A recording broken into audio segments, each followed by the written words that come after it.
I don't think that people can see my sides anyway because we end up in split screen. Yeah, we're in Oh, this square. also We're in square mode. Good morning, Jake. else. Well, Hello, Kurt. Welcome everybody. I might sound a little different today, because I'm on my phone. We just got aged out of Riverside update, and I'm trying to download Mac OS Monterey 12.6. But hi all. Welcome to another episode of Making Turbo Pit Fighter, and we're hitting a little bit of Murphy's Law, where we're just trying to plug in this morning like we always do, and we hit a snag.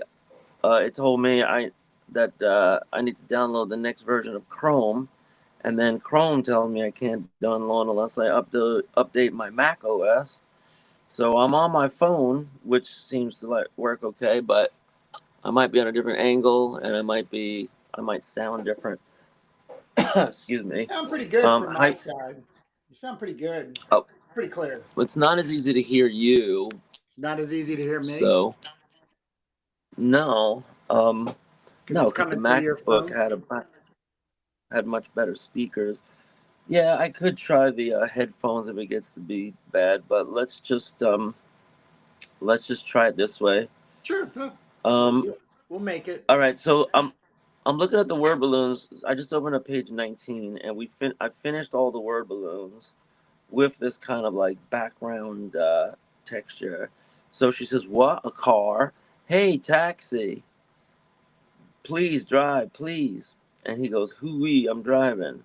She goes, "Please get us out of here." And he goes, "My ride. It's gonna cost you. Dot dot dot." So she Right. put her hand on his thing, and then he goes. So yeah, page 19 is done and it's flat. Yep. So now we're on page 20, and we're gonna have to open Photoshop to see where that's at. Oh, we have Photoshop open, so that's where I'm at with this. We also are going to. I I don't know why this says it has a. I have this as a JPEG too. Let's open this first and see if I can delete that. Um, Once I finish this, it's back to the zine pages, but I do want to show you a stack from my Florida haul. And I do want to show you. Remember last week I showed you a bunch of original art, and we were Yep. like, I was looking for stuff to put in the do magazines zine pages, Yeah. possibly. And we're thinking about it.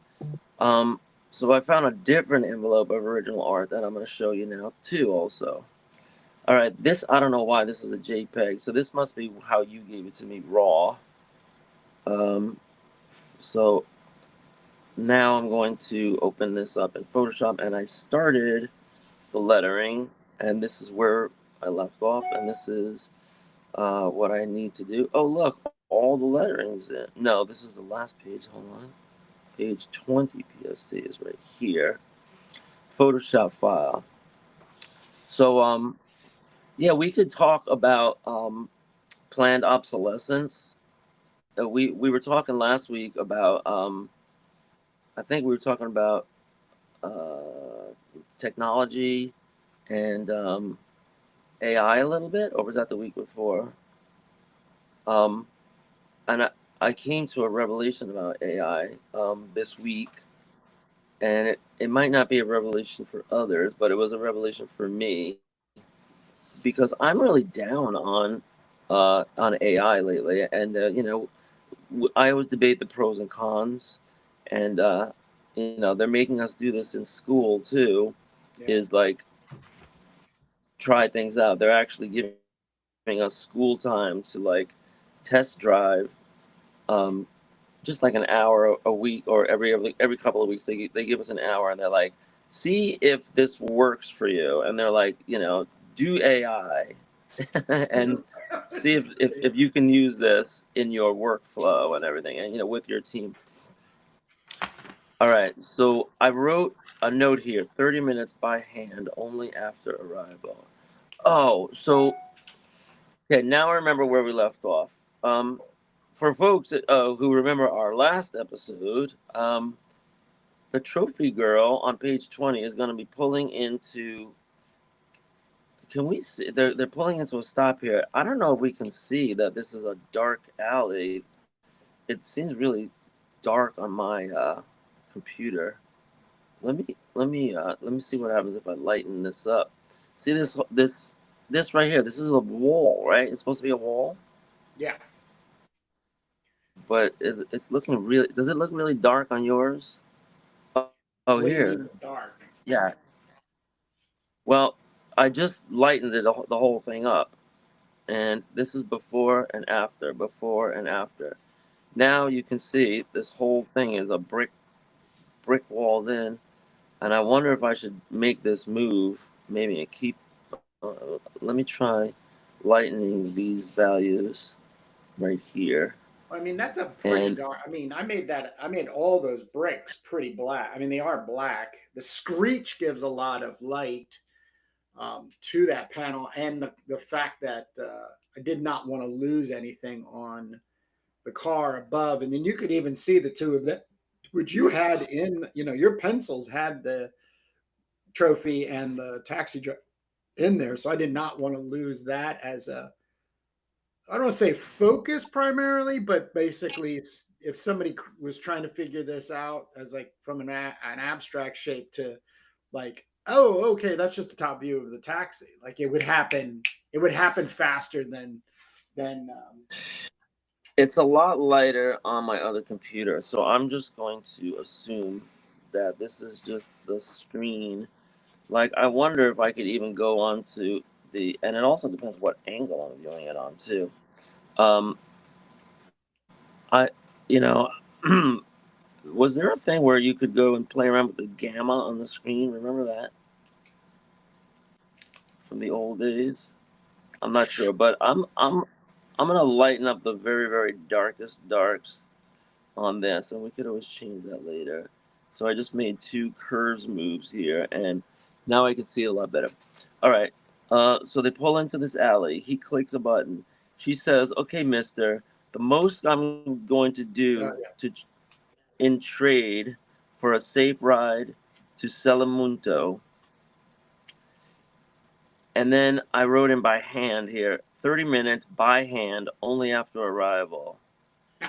Now you're laughing. I guess that's clear. Does that make it clear? It's so um so this is the first time in 4 years I think I actually could hear Trophy speak like her own voice. Like that is so clear in Aside from saying "get off of me." in the trade that she is a part of. Well, Um, usually, right, but we have to we're gonna have to invent her whole backstory. Which I'm excited to yeah, you do have some of because that. You have some of that down, but no, I love it, Jake. I because it takes her away from like a flipping prostitute, just somebody who is like, you know, taking on the Johns, and it makes her into a more trophy sounding. Um, um, well, she's I don't not know. a prostitute. She's not a prostitute. She's a No, no, no. trophy I girl. know. So right, and so like apparently she was with like I was thinking her backstory could be that she was with one or multiple pit fighters before, Yeah, and then she gets put back up for for a prize if those pit fighters die, yeah. Lose, right? I mean, yeah, I think loser. that's gonna be. I think that yeah, And we that's gonna even be her had there was story. a few years ago, probably by the second year, I think I made it a point to have almost an episode, or if not a good portion of the episode, be devoted to the conversation about Trophy as not only like the character, but you gave more back um, background Oh, that's gonna. in like the whole system. And she actually is kind of volunteered to be in it because of the apocalyptic setting. It would probably be safer for her to be a trophy girl, much like rollerball. You remember rollerball? James Caan. Yeah. And then they had these like professional girlfriends, live-in kind of girlfriends, you know. And I think there's actually a part where the girl kind of explains about how tough it is out there, and it's just way easier a life to live this way. Yeah. Um, well, yeah. I mean, we have to invent some of this as we go because she's, Yeah, because she everything she says is a reflection of who she is and the and what time. she's been through. Yeah, and the Right. I time mean, she's in. the guy's not going to respect anything she says anyway. But Yeah, she's at least she's trying to yeah, at least she's trying to assert herself, right? right, right. Like All right. probably for So that's the lettering. the first time And outside then the world, you know. so then he turns to her. He doesn't pull out the knife yet, but she goes, "What do you say?" And then he says something. Um, so here's what I worked out on a rough. He. What do you say? He's gonna say, "It's get busy time." That's what I have from the old days. Yeah, And then she'll say, "Wait, wait, this is not acceptable." right. And then he'll say something on the order of "hoo ha," Yeah. but that might be a little. Then he says, "I'm gonna lick, lick, lick that body," Yep. something like that. This Yep. is just what I had on the old days. And then she says, "I will not be manhandled. Open the doors." Right. And then she gets slapped in the face, and she says, "Ugh." And then he says, "You're gonna do what I want," if assuming that fits in this little balloon. Then he pulls out the knife, and I need to zoom in on this knife because I'm not sure that it is that we're conveying that it's a you did kind of like a a zigzag effect on here, and it says MFZZ. I wanted to convey that this is a new type of knife, like a mini chainsaw knife, Right. and I wonder if that got lost in the translation. I had no idea that it was a. I just thought it was a. Oh, what were they called in Star Frontiers? The D&D man. It was a game called Star Frontiers, and they had this like electro knife. It had a I don't know weird kind of blade on it. That was just sort of what my brain went to when I was working on the pages. Yeah, I mean, maybe the what would you see now in addition or subtraction of that quote unquote design? Well, I want to just try and convey that it's like a little like rotating blade It's on there. whirling. It's like Yeah, like a cycling through. yeah, exactly. Okay, okay. So I guess I'll worry about that when I get down to that panel. But yeah, I can do better. I'm trying to get rid of the zigzag stuff because that makes it look like it's shining for some reason. Or I mean, it is electrified, but and she's gonna end up with the knife, Yep, right? yep. But I don't think I have her using it in this issue. That'll have to be for a future issue. But yeah, that could come in handy later on. Um, so yeah, I'm just fixing this up, and it's not letting me zoom out. I think I just hit a wall. Hello. Oh, here. Okay. Um, yeah. So let's go back up, and he'll say in the last panels. So yeah, she's going. You're gonna do what I want. You're gonna give it up now, or you ain't going anywhere. And then the knife is whirring. So yeah, I did want to bring attention to that. Maybe I want to make that a BZZZ instead. Would that be clearer? Um, I don't know why I use BZZ is more like a buzz. that's true. It's true. You know, at this point, we're splitting hairs about something very, very minute, and Sound effects. we would want to expand on possibly later. Yeah. All right, so I'm just gonna be doing the lettering. So I think that we're generally in agreement on the dialogue. Um, so yeah, let's take off for a second onto the stack and see what I got here because I want to have some work time. Um, this is today's stack. Let's say maybe one more. All right, and I got to get through this. So I have a whole box upstairs. um, and I'm just hoping that you can see us in split screen, right? Yeah, but you, to be honest with you, your camera is pretty jagged. Like I don't know. I'm even on. Hopefully that's just a preview, right? Yeah, that's what I'm thinking. But also, but on YouTube, it does have a similar kind of like you're in a blur. Which that was one I of the don't know. problems Matt King was having was because he was using his phone. Um, it was it just gave a shit.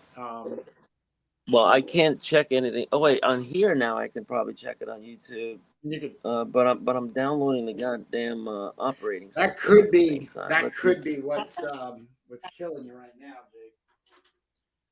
Well, that's only my Wi-Fi. It has nothing to do with my phone.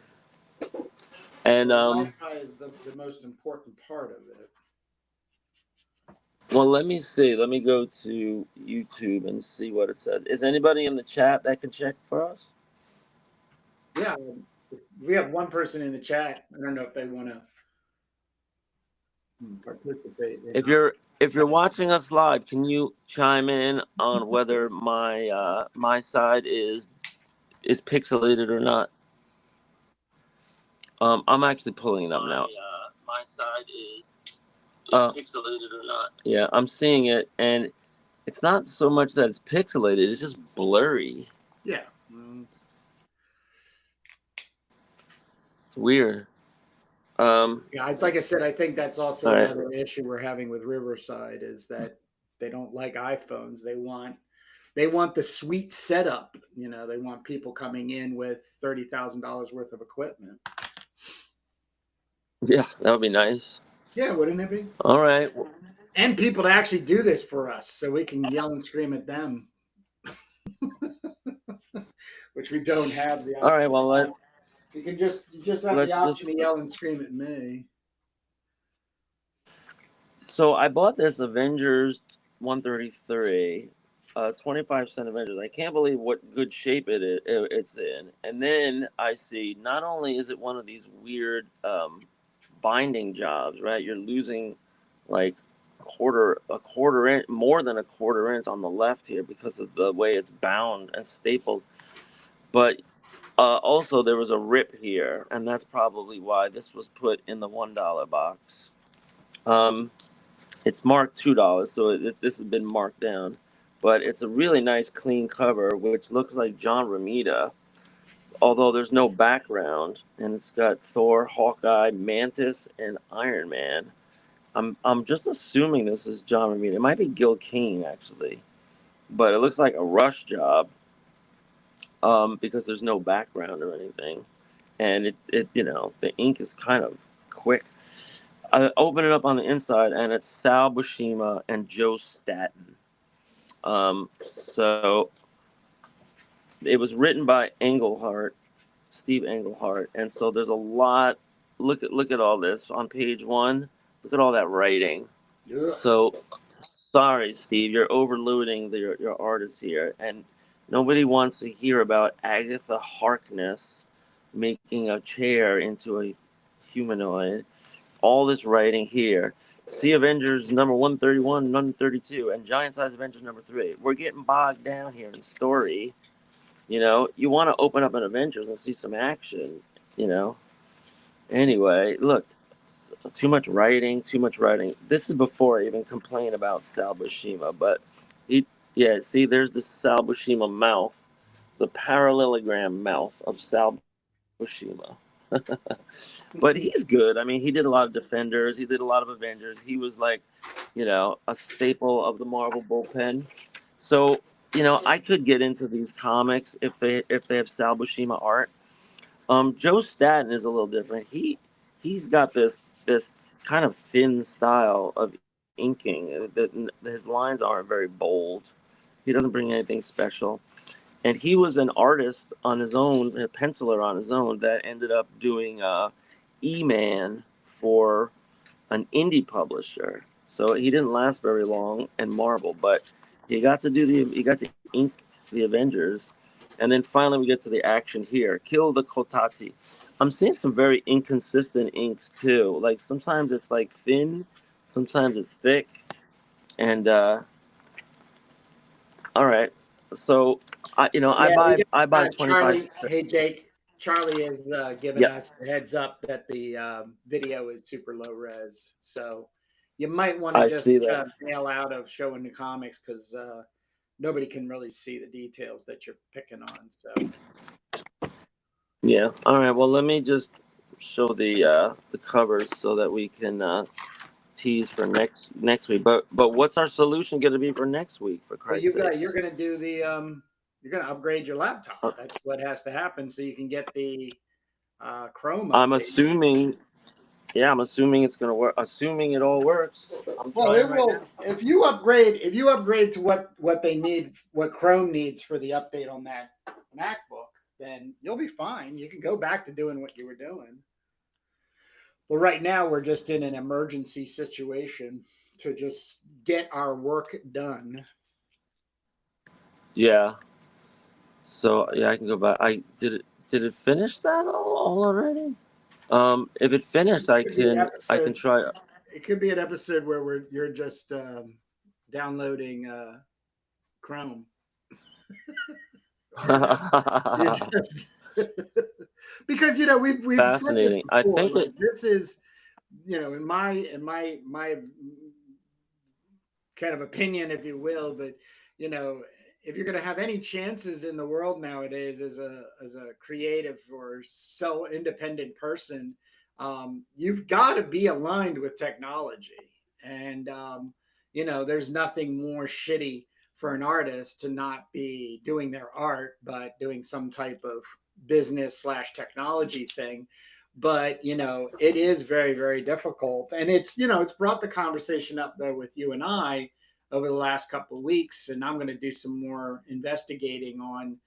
We're probably being outgrown by Riverside, which means we'll have to find another approach to just doing what we're doing now, which is very successful. For 3 hours live streaming a week to YouTube. That's really just all this is about technology wise. But I have said this over and over again.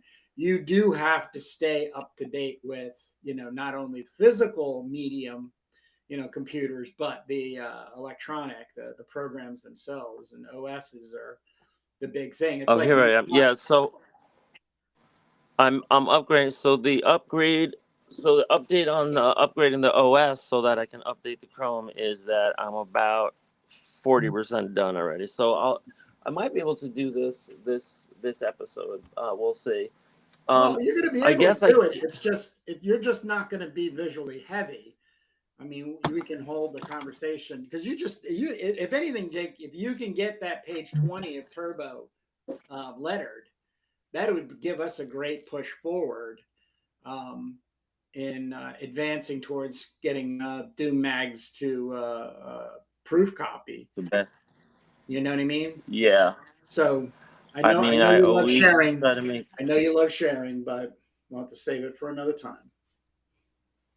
Yeah, I always try to make progress each week. Last week I finished page 19, so Oh, I'm a good boy.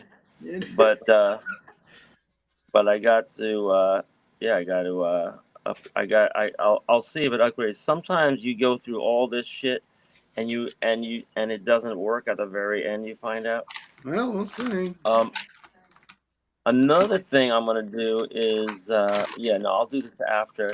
So after I do after I do the letters, then I just kind of like muddy up the word balloons so they're not all just bright white.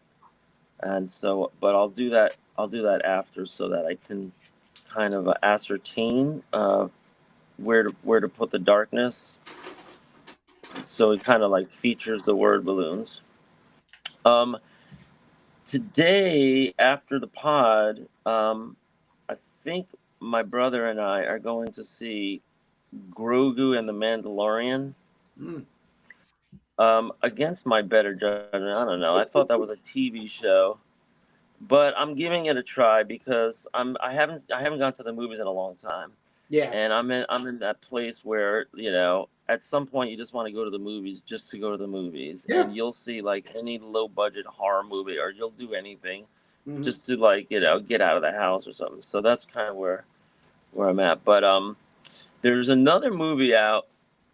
It's not sci-fi, but it's kind of like it might be kind of like a modern black exploitation movie. It's called "Is God Is," some weird name like that. It's like "Is God Is," and it's a revenge story about. I don't know if you saw the preview in your travels, but it's a revenge story about two sisters, one of whose faces is burned, and they go to visit the preview kind of like sets up the whole story.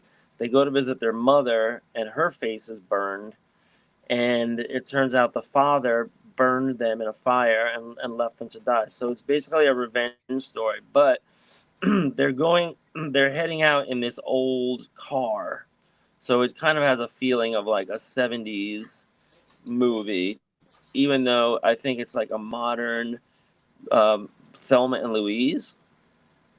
Wow. And there's like two sisters, yeah, but they're black, and so it's like a black.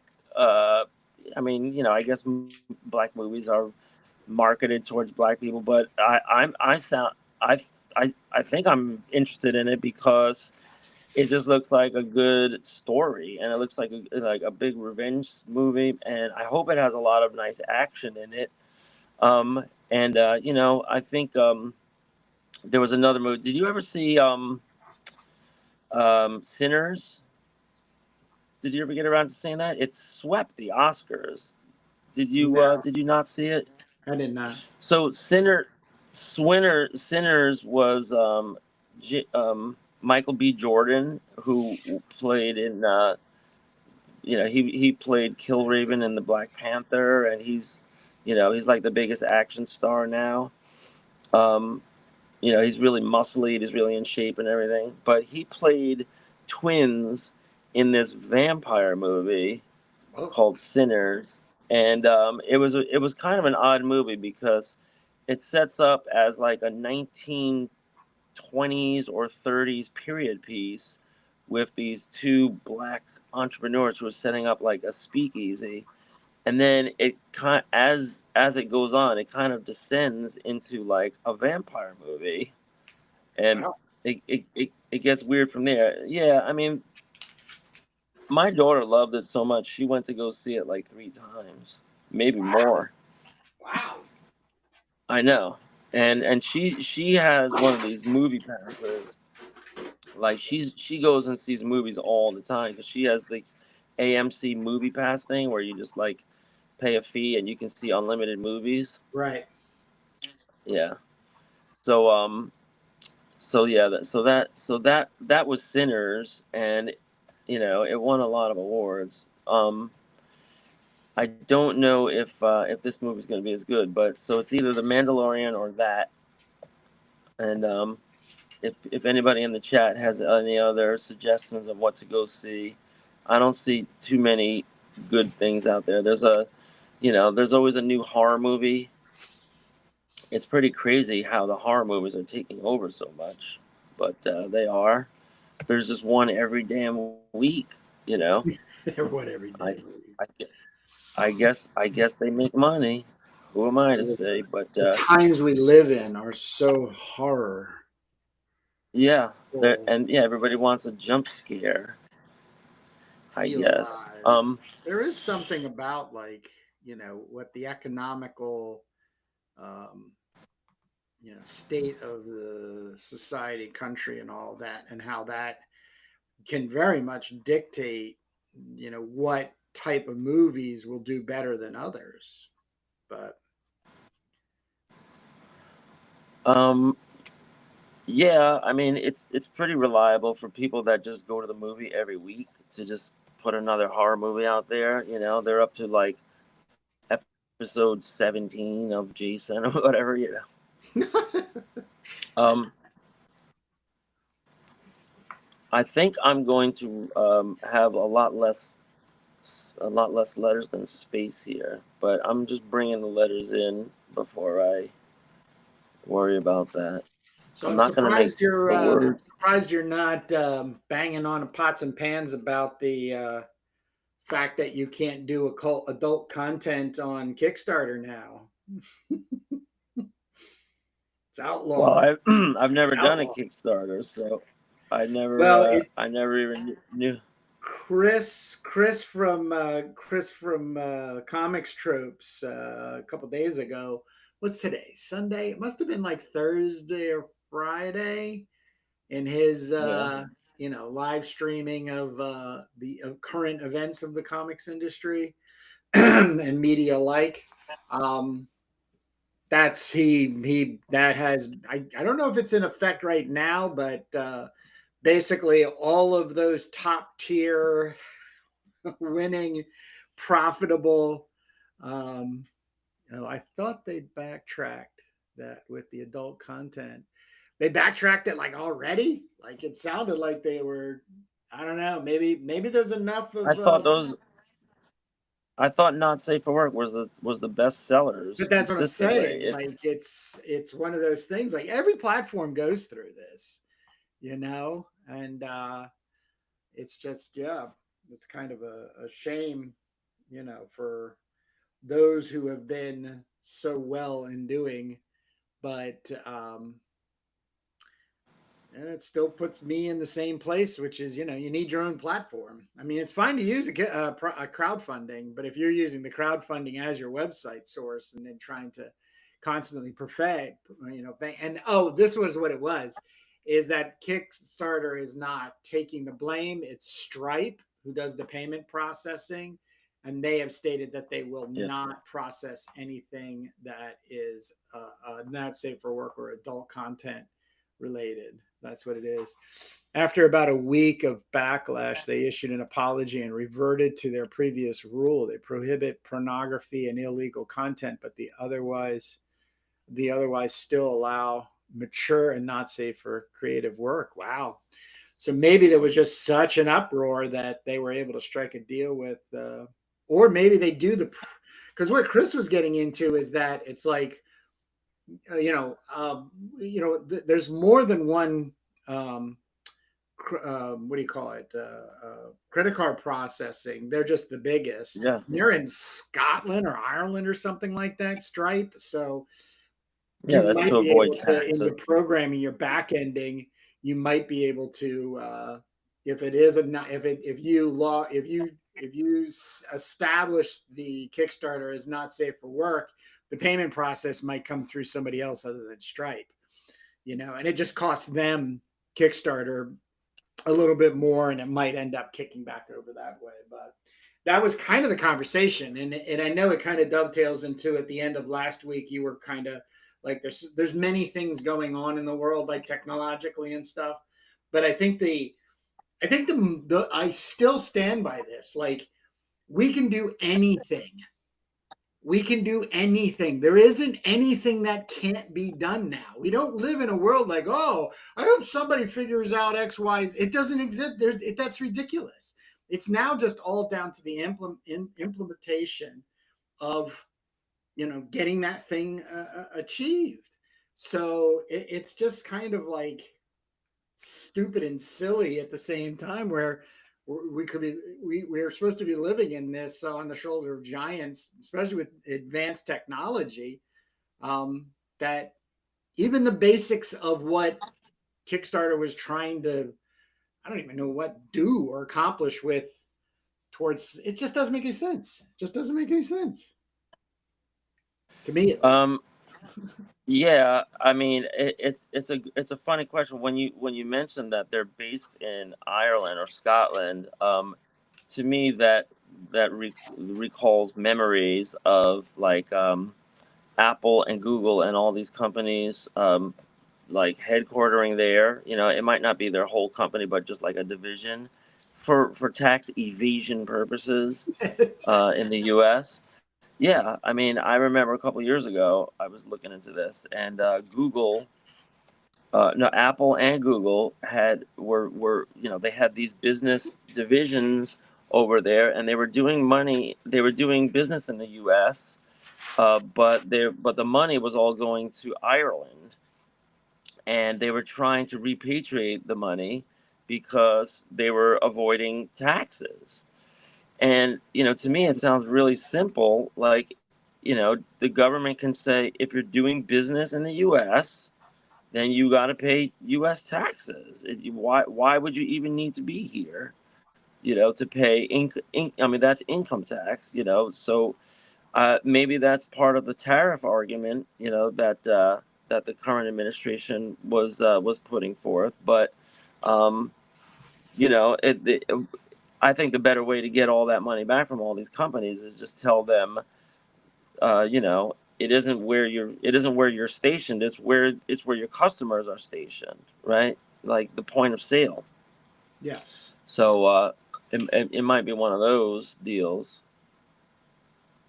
and you know, I guess more research is necessary. But yeah, I saw the comic troops in my feed this week. I didn't have time to watch it because I was watching a lot of basketball this week. The Knicks just went up 3-0 in the playoffs against Cleveland, and the Knicks have won 10 playoff games in a row, and they never even won more than 8 games in a row in the regular season. So they're having quite a run, and tomorrow's another game, so we'll see what happens. But go Knicks if you're a New Yorker. We've been starved for a title for so long. Um, and I didn't see much. I didn't see any other like Matt this week, and I didn't Yeah. see Sarah Frazetta this week. But most weeks I try to check in. Um,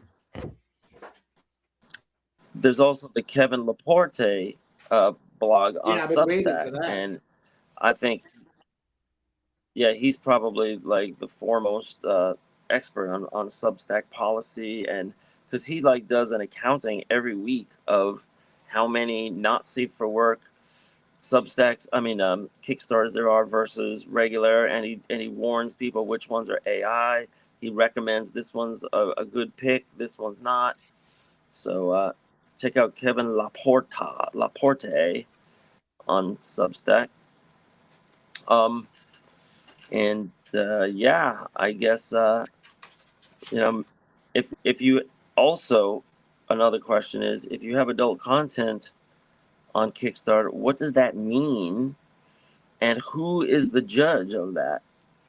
Because a lot of this is just a sci-fi comic or a superhero comic that just has one dirty cover version, right? And so does that mean the whole project comes down, or do they have to That's get what rid they of were just that saying. one? Yeah, you couldn't even like blur um, the images. Right. So not even like just like a topless cover, which is considered soft, Now it was basically you couldn't adult. you couldn't show off any uh,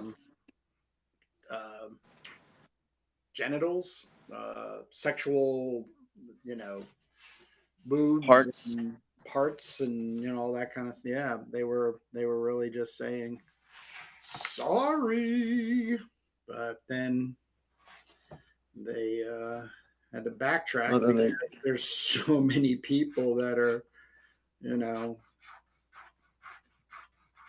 I have. yeah, I mean, I don't even know if it's livelihood as much as it is just having built their little mini dynasty and wanting to just keep it going. But like I've said before, you can't trust these people to be constantly performing at the place that you end up, striking gold. That's why having at least your own website to refer people to, if think, or come searching, like, oh my God, they're gone. Why are they gone on um, Kickstarter or Patreon?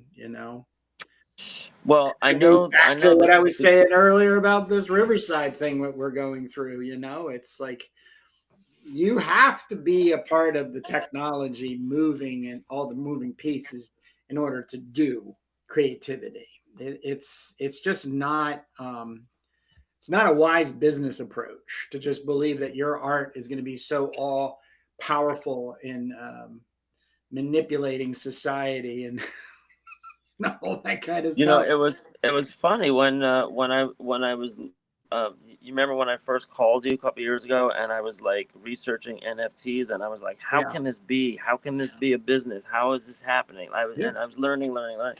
So there were these like, you know, business partnerships that were getting together, and one of the things that they said was a necessary ingredient was to get a social media manager yeah, title person, yeah. so that I guess, like, does a lot of the stuff that you're talking Does about, it all. um the promotion and all that. But when it comes to like the actual technology of the tools that you're using, that sounds like a different, that sounds like it's on the creative end, not the promotional end. um and I wonder how that all works. But I mean, Well, I did that. I the did that for many years. That was kind of like yeah. it literally started when I left Trader Joe's in 2015. I had already set all of this up, website, accounts, social media accounts, and was already like, soft launching things. I was doing all that kind of stuff. And then, when I all of a sudden left, everybody's like, well, how are you doing that? And it was like, because I have all this marketing set up, like in multi baskets, everything from kurtbrugel.com to Gardner Francis Fox library.com. I did not have Crom set up yet, cromthebarbarian.com, but I did have, or no, I did. Actually, I did. But, they're just all revenue streams, And so then I would be out socializing with local artists, and, I would share what I was doing and experiencing and stuff. And then about three or four of them over a year or two, I think it lasted about 2 years, a little bit more, came to me and said, well, I want to do this project, can you help me market and manage the project? I'm like, yeah. And then we set up a structure of pay, which I was actually being paid on the performance of the work and stuff like that. Yeah. And so it was great. And the only reason that I've kind of stopped is because all of these individuals are either my age or older, and they really just pooped out on being a part of social media. Like they do it and they're fine. Like two or three of them were pretty much, or I guess all everybody just was like, you know what, I'm just going to do it on my own, and I'm just going to keep posting and see what happens. So I was like, oh, okay, it's no big deal. But I kept saying to them, like, you're going to want to write, you want to start a podcast of some sort, or be a podcast guest. And that was right around when you were calling me at the beginning, 4 years ago, 21, 22. Um, I wonder if Kurt knows anything about these NFTs. And you were like, "Oh man, it's garbage. It's like a flash in the pan. It's Beanie Babies. It's like Yeah, whatever." Weenie Babies, And baby. right, and you still kind of hear about. I mean, Trump has been selling his NFTs to like idiots, I guess. But you know, I keep coming back to the idea, not of the NFTs but the blockchain. Oh yeah, And oh yeah. I know I know it's two different things.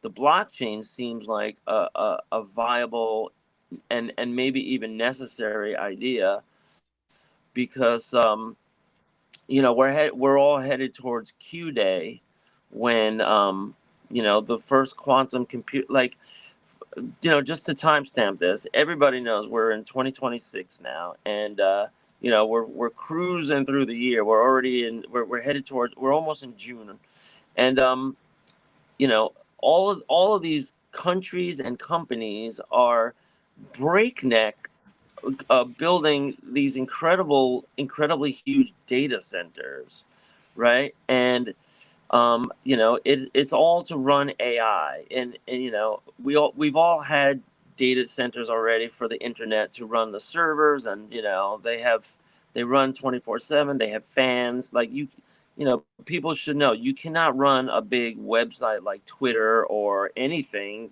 or Google or Wikipedia or anything without having these huge servers that can handle like tons and tons of internet traffic. And that's one of the biggest problems that entrepreneurs hit when they get actually successful. They say, hey, everyone's looking at our videos, like we're having thousands of views. And then it's like, well, we can't host it on our website anymore because our web space is charging us. You need a data center with around the clock fans and water cooling and all this stuff. So that's all going on, except instead of it being servers for people to like access content on the web, it's now um, artificial intelligence computers that are computing things. And it might be, asking a question like somebody wants a recipe from ChatGPT, or they're asking some inane question like, "Hey, I have a pimple on my ass. What do I do?" But a lot of this is a lot more serious, and you have people working around the clock right now to try to come up with a decryption code that can beat any password in the world, that can defeat any password system in the world. And the good guys and the bad guys are doing this at the same time, because if the good guys can figure it out before the bad guys, they can fix the problem and stay ahead of the bad guys. But when the bad guys figure it out, it's going to mean no more online banking, Kurt. It's going to be no more paying for things online. It's going to be nothing's going to be secure anymore. And that's the at least that is the paranoia that we're being told. Like if you watch 60 Minutes and they explain what quantum computing is and where it's going, they're like, yes, we're all headed towards Q day, when the day when nothing can no longer be encrypted that can't be decrypted by AI. Because right now the way encryption works, some people might not know this, but the way encryption works is, in order, like you send a message to me and it's like, hey Jake, my computer isn't working right now, give me 15 minutes. And I'm like, okay, if you send that like encrypted, like in Signal or some other app that's encrypted, it can't be intercepted right now, but in the future it could be intercepted. And the key is that they say, all right, he's talking in audio or he's writing in text, but it's being converted to a secret language, just like the decoder ring when you were getting your cereal box and you got a decoder ring. And it was like that, except in order to figure out the code, you needed to solve a problem that was like multiplying, 3 million characters times another, number, or dividing 3 million characters by, another 3 million character equation. And there's no calculator in the world that can do that except these supercomputers that they have in these decryption centers, in these encryption centers. So, now they're like, well, quantum computing can do it in a fraction of the speed. And so that's kind of like the explanation, as I understand it, on the race towards Q Day. And the Chinese are trying to do it, and Google's trying to do it, and Apple's trying to do it, and IBM is in there, and all these, companies. And in order to do that, not only that, but every other thing that AI is going to be able to do for humans is a race, and by sector, by country, by like, the weapons manufacturers are trying to make an AI. The financiers are trying to make an AI. They're all trying to make, a quantum AI that can, do all this kind of stuff that's going to change and revolutionize everything that we know. And so that day is coming. But the data centers themselves are monstrous, and we're just kind of finding out. If you go on Instagram and like my algorithm on Instagram is I get all these like do-gooder and all these like social justice things, and they're finding out like, oh, here's a guy in Utah, he has a ranch, he just found out his water's brown.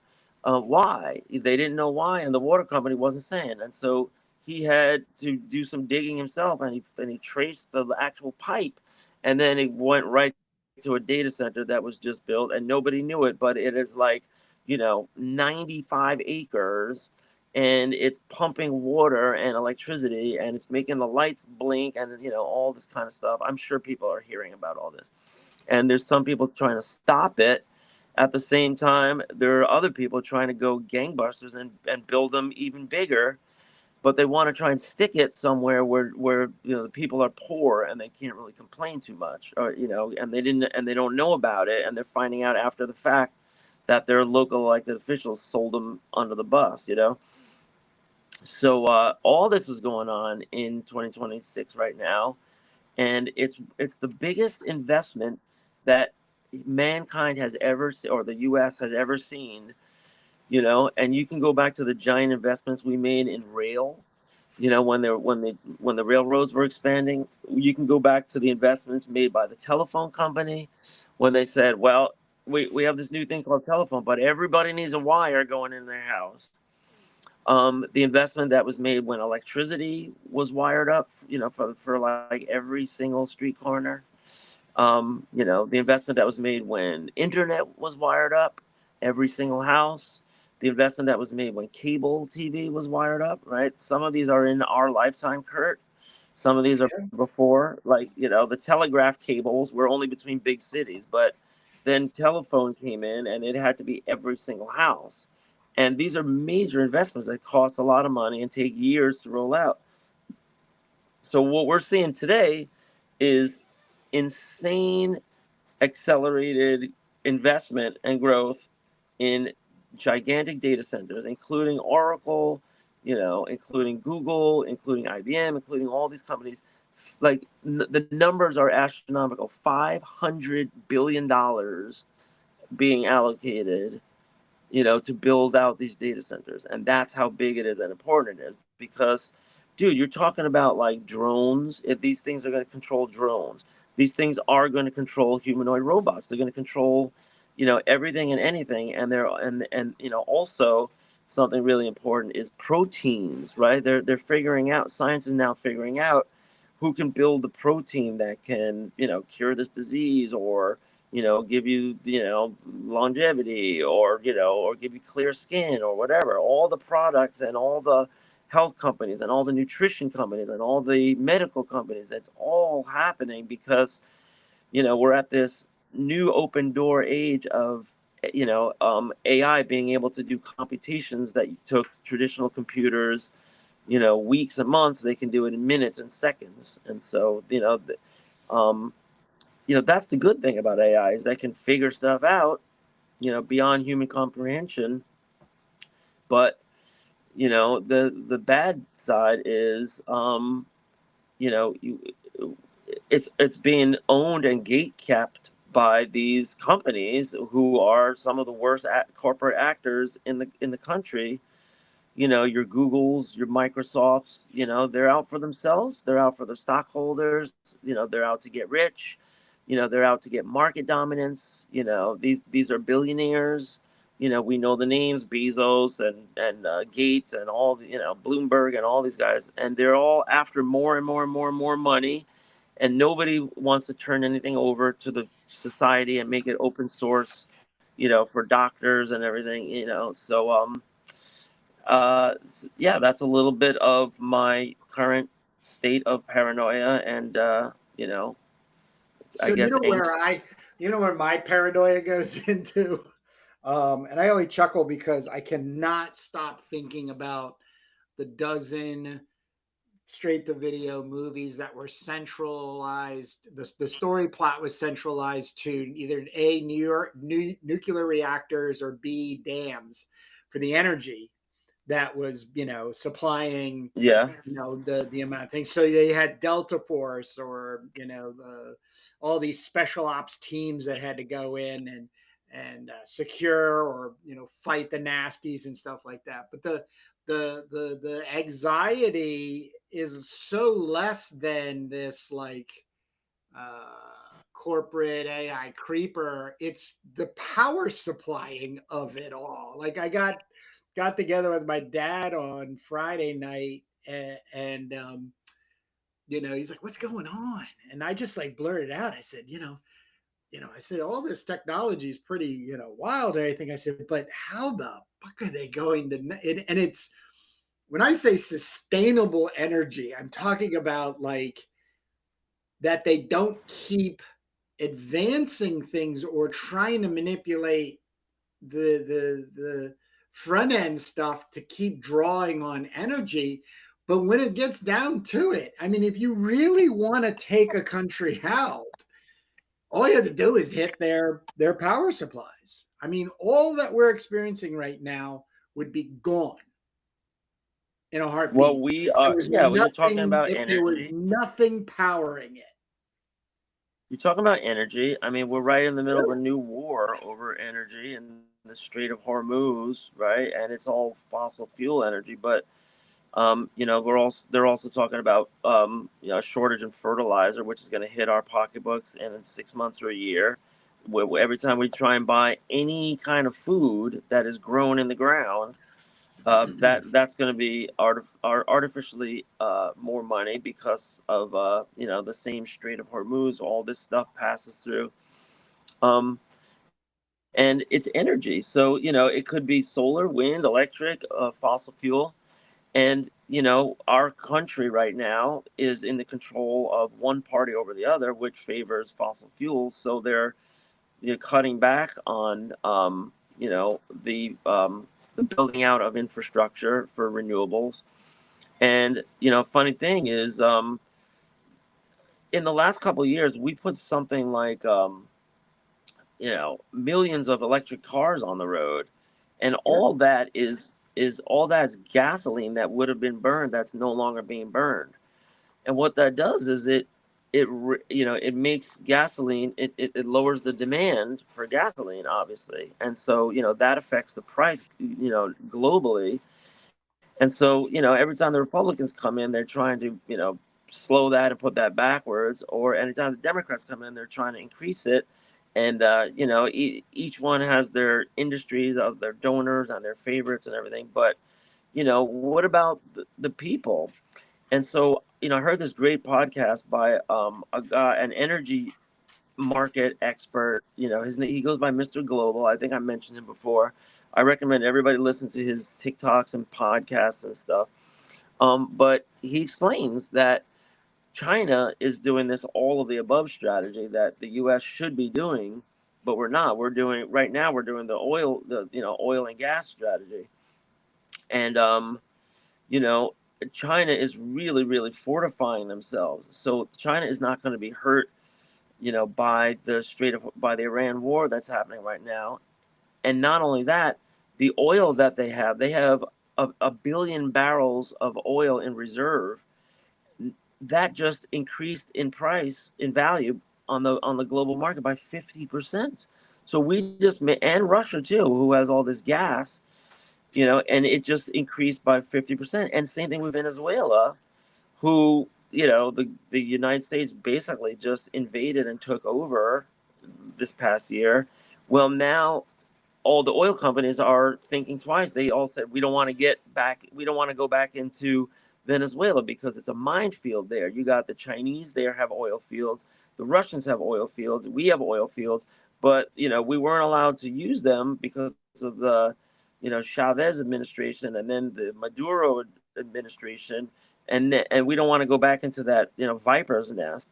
Well, now because the price of gasoline just got raised by 50%, they're thinking maybe it is worth it. Maybe Shell and the Dutch and the British BP and Chevron and Texaco, maybe we will go back in there and we'll start doing some oil rigs and some oil fields, and and doing oil play, because otherwise they could just do it in the Gulf of Mexico out on the waters, or they could do the shale up in Oregon, Portland, the northwest, where there's all this shale, coming out, shale gas.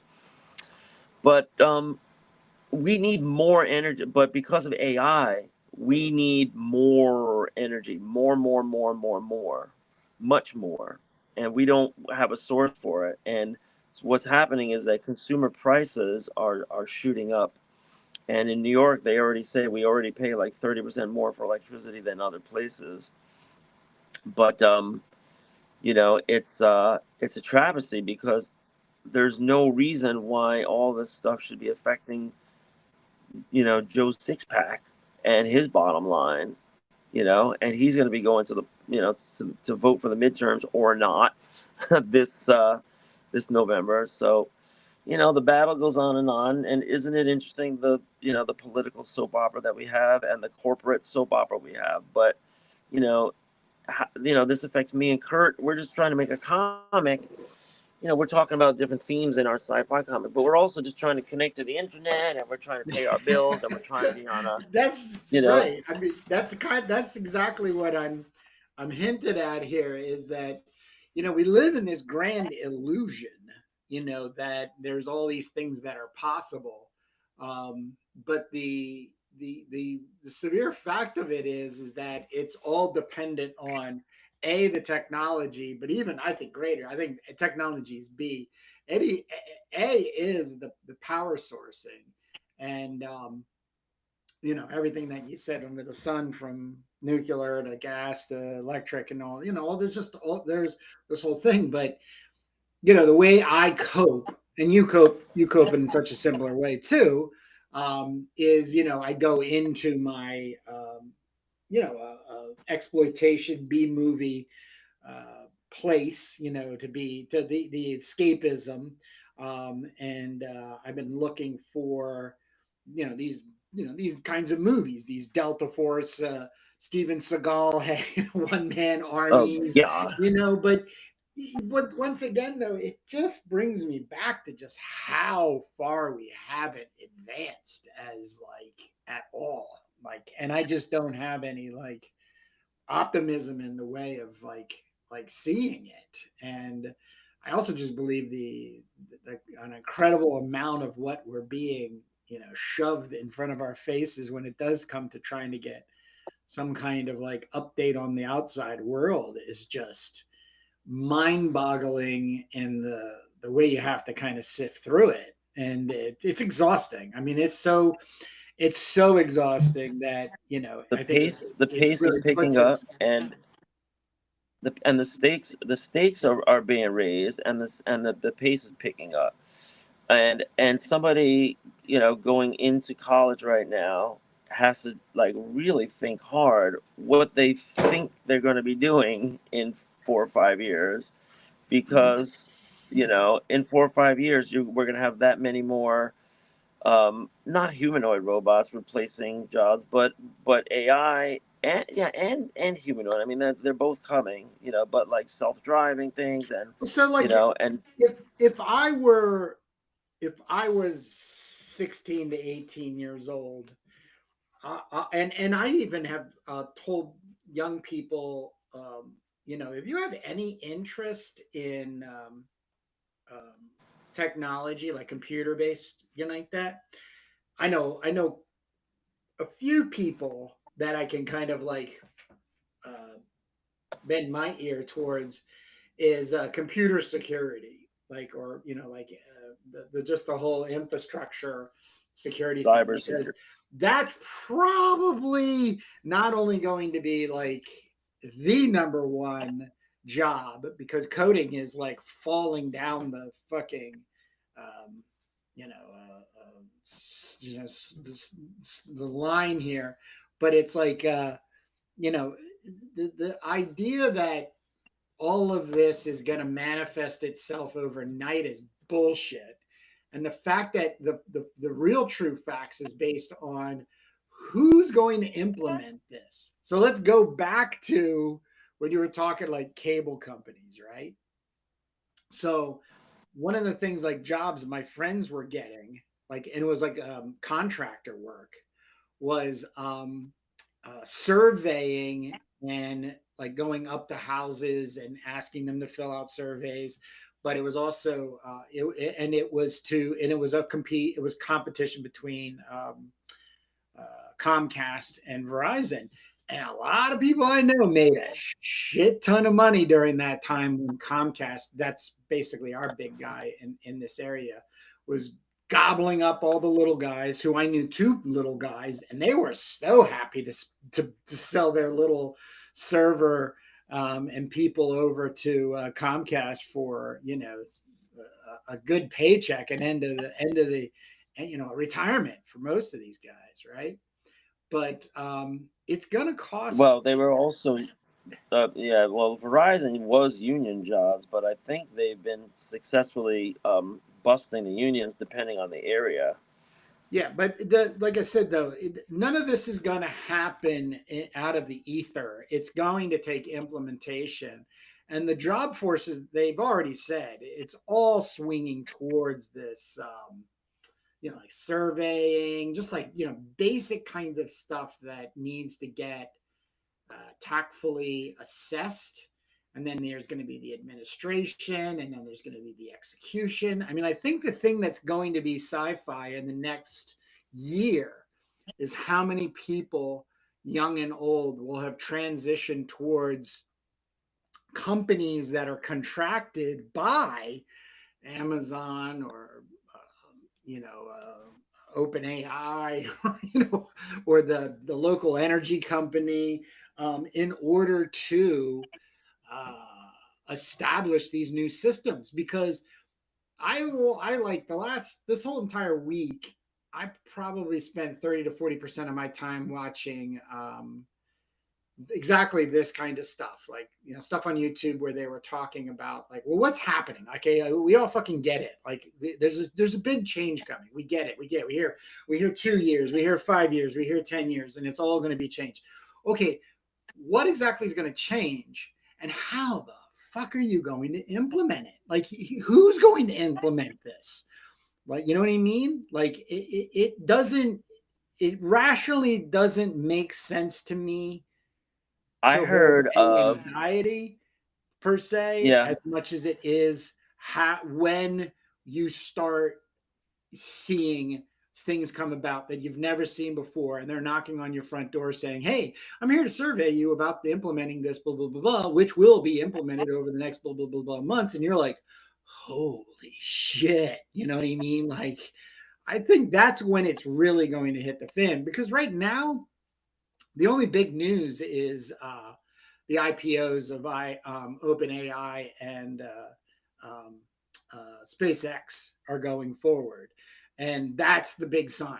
Like, that's the thing that they've been waiting for. yeah. Well, and a lot of people are suspicious that SpaceX is only a preliminary merger. Like eventually, Elon's going to merge SpaceX with OpenAI and Tesla, and just bring it all together. Sure, Which I'm like, why wouldn't wow, you? where have we heard that before? D. Yeah, Hubertons, yeah, like exactly, bringing it all. Yeah. exactly, So exactly. I think I'm gonna change this 30 minutes to 20 minutes. 30 minutes seems like a little long, maybe. Yeah, the I heard this podcast this week also, and it wasn't a total crackpot. It was a university professor guy. I forget his name and all, and his school, but he was talking about a lot of this what's going on, and he was saying that you know we're going to be seeing the robots that build other robots, Yeah, right? yeah, And that kind of formula. And then what's going to happen is there will be humans involved, but everybody who's like a high level senior programmer, instead of having a team, like I know a guy, my mom's friend Betty. I was just hanging out with her last Saturday, and her son is like 38 now, and he, for like 10, 15 years, he got out of school, and he went to like the best schools, and he was a programmer, right? And he was like, a tech guy, and he knew all this, all the, I guess at the time it's like, Cobra, CSS, Yeah, yeah, yeah, whatever, Java, yeah. whatever the things were. And I'm sure it's all different now, but he got a job with this Wall Street company that was, to the best of my understanding, buying and selling trades, and doing these kind of like self-executing trades, so that these people just plug in these programs and they just make money. When this goes up to that, you buy. When this goes down to that, you sell. And automating that. And he was leading a team of 10, and the other 10 people were all Chinese or Indian people, mostly guys. I imagine all guys. And this other guy that used to interface with the corporate overlords. And this was a big, Wall Street firm, a hedge fund. So he's been working there doing this, and what this professor was saying is that it's going to be, these programmers, these high level programmers, are going to be leading a team of 1,000 bots instead of a team of 10 humans. And the bots are going to build the other bots, and then they're going to be like, what do you want us to do? And then, so there's going to be capacity, and some of the bots might not be, might just be, software. They might not be, it's just AI with data centers. It's not going to be like, you know like Robbie the robot, but it's going to be, but they are going to do jobs, and they call it agents, and they call it all this other stuff. But it's a dystopian future that we're really almost there at. And kids of a certain age, my girls are in their 20s, but all my students are, just in their teens, if that. They're My students run 11 to 15 years old, let's say 14 years old.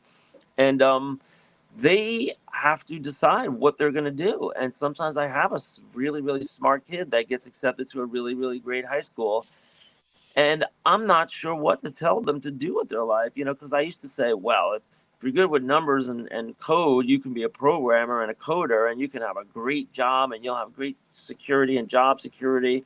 I'm not saying anything like that now. Now they have vibe coding, and it's replaced. And I'm hearing that the computer science majors that are graduating now are having the toughest time of anybody.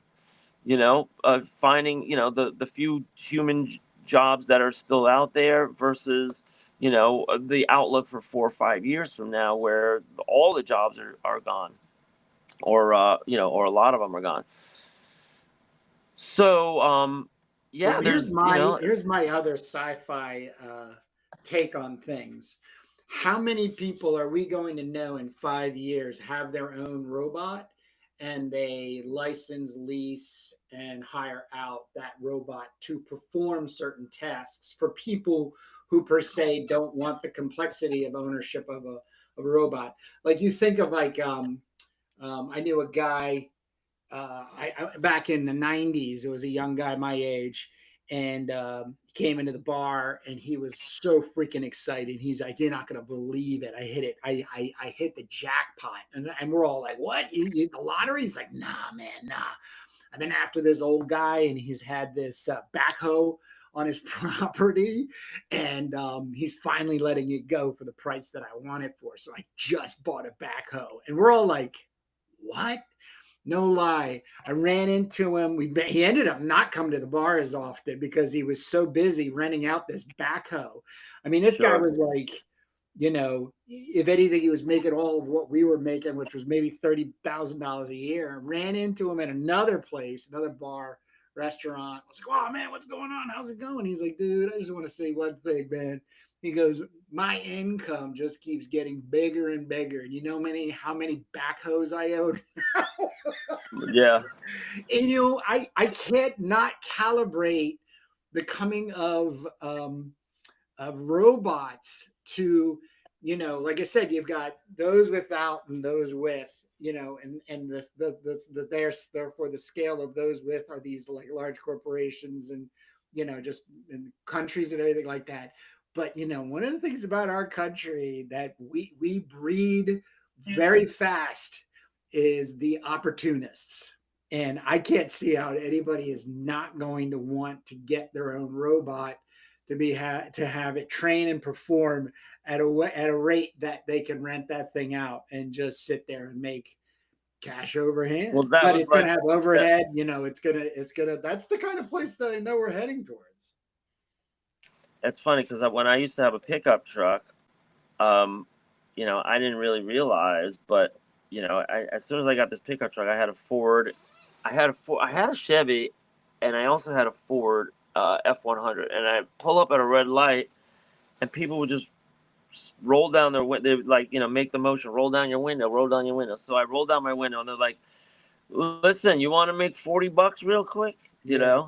Yep. And like I need to move this dresser or Yep. whatever, and follow me, this way, that way. It's sometimes I did it, sometimes like no, I'm not going with this freak. I don't know who these people are, but yeah, if you have equipment, you can make money, and I have this part of the Substack that I wrote a long time ago, where I talk about an automated workforce and that the DeHubertons were pushing robotization for all industries, and that they had this example of this lady that opened up her own plumbing business, and she had a robot, uh, staff.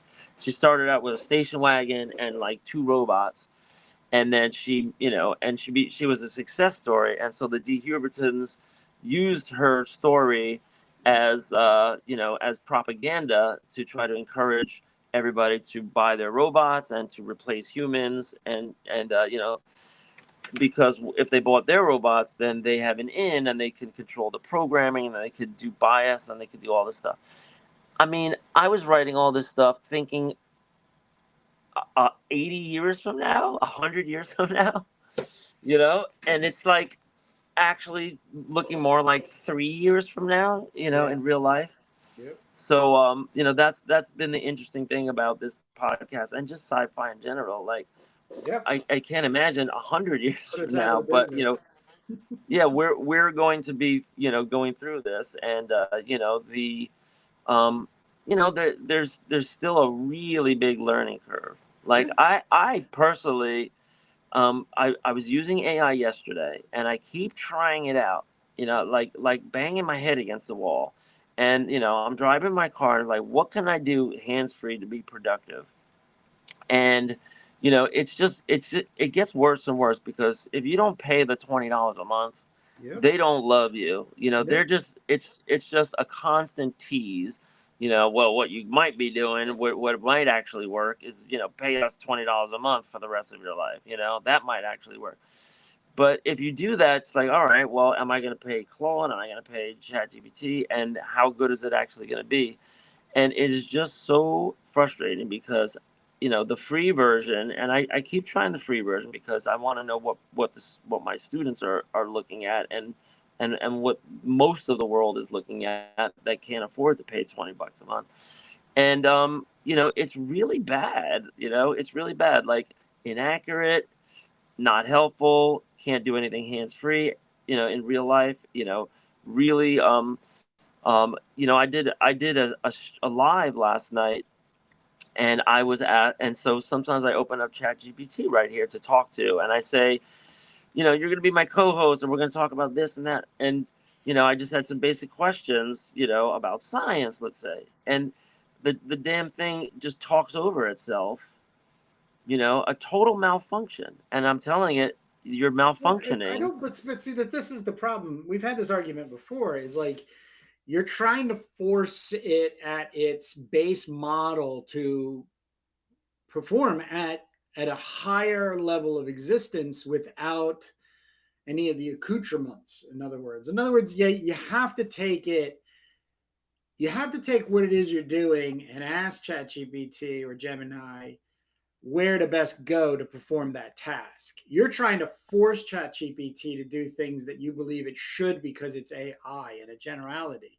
But they've already diversified and are diversifying these models, if you will, into other places where then they are growing them in specific labs where you can do and perform the task. Like I said, there's nothing you can't do.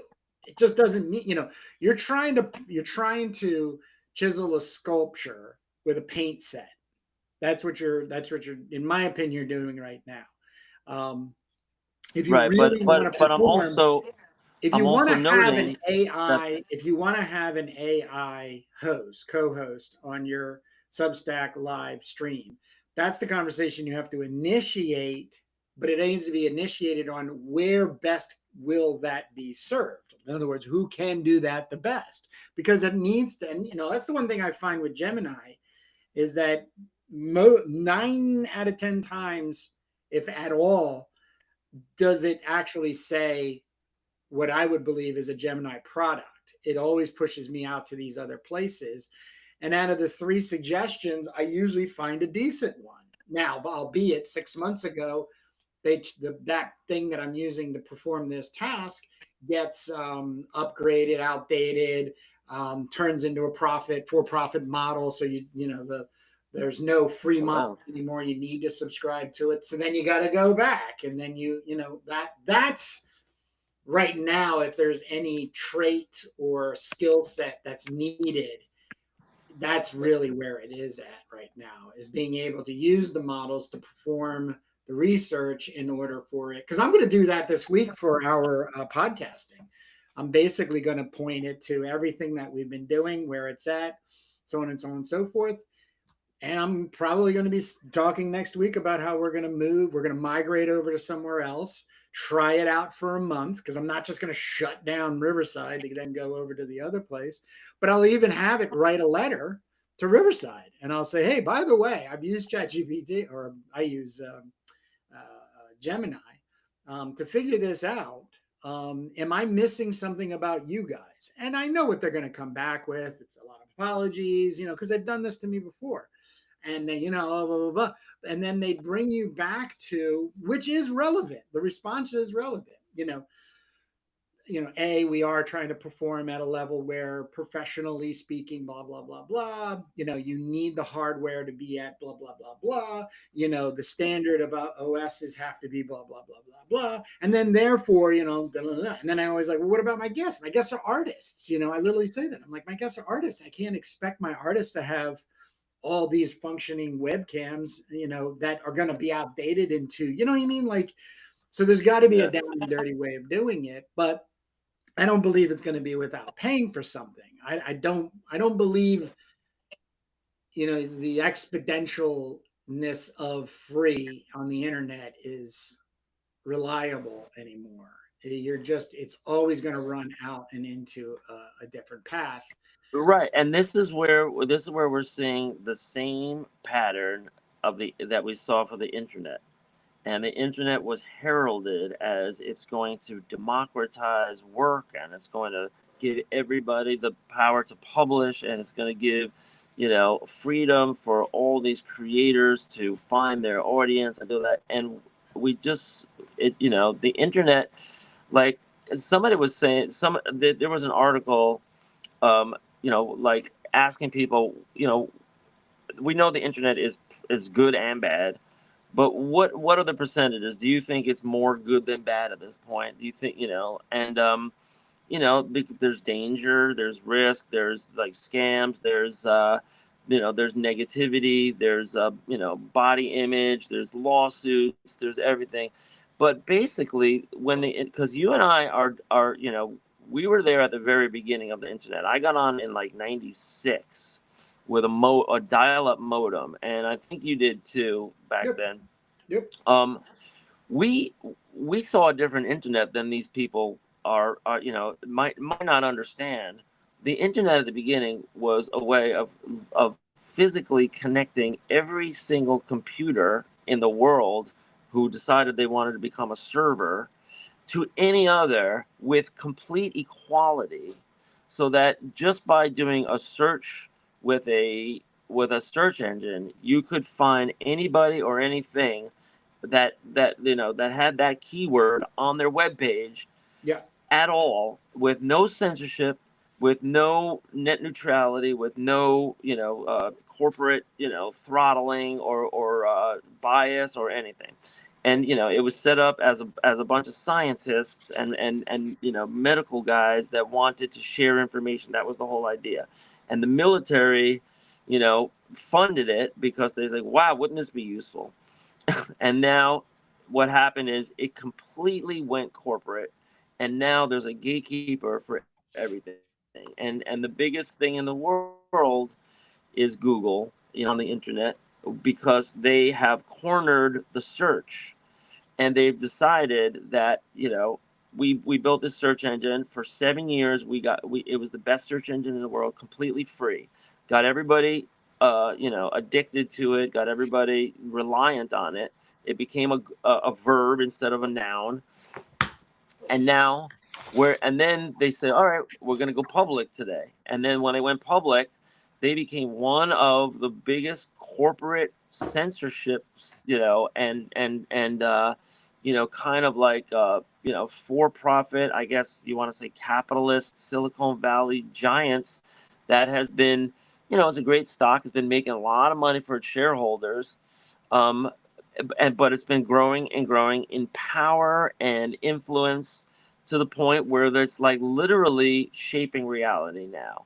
And if I have a keyword and I want to, see like antique stained glass, and there's some guy in Switzerland that has the greatest website and he sells it super cheap, and and he's got great examples and free photos of his work and everything, I will never ever see his website unless Google has decided that they want to allow people to see his website because it helps them make money, selling an ad, or getting people to upsell to some other product, like Google Storage or Google this or Google that, Google Document. So there is no thought given to the free versions, the open source, versions that could be benefiting society widely and vastly, because these are all private companies. And, I don't even know how, the internet, like Google still has the raw tools to be able to access every single server on the internet. But I don't even know how I would begin to go about that. And did you ever do this, Kurt, when back in the good days of the internet? We remember the Usenet, where you could just download songs and art and all kinds of stuff all day long. And sometimes you would have to download it sight unseen and then look at it once it was on your computer, because there was just no time to load previews. You would just say, no, here's a picture, all the artwork by Frank Frazetta in a folder, and there's like 600 pieces. So you would say, all right, download, and then I'll look at it later when it's all locally on my computer. um, so the Usenet is gone.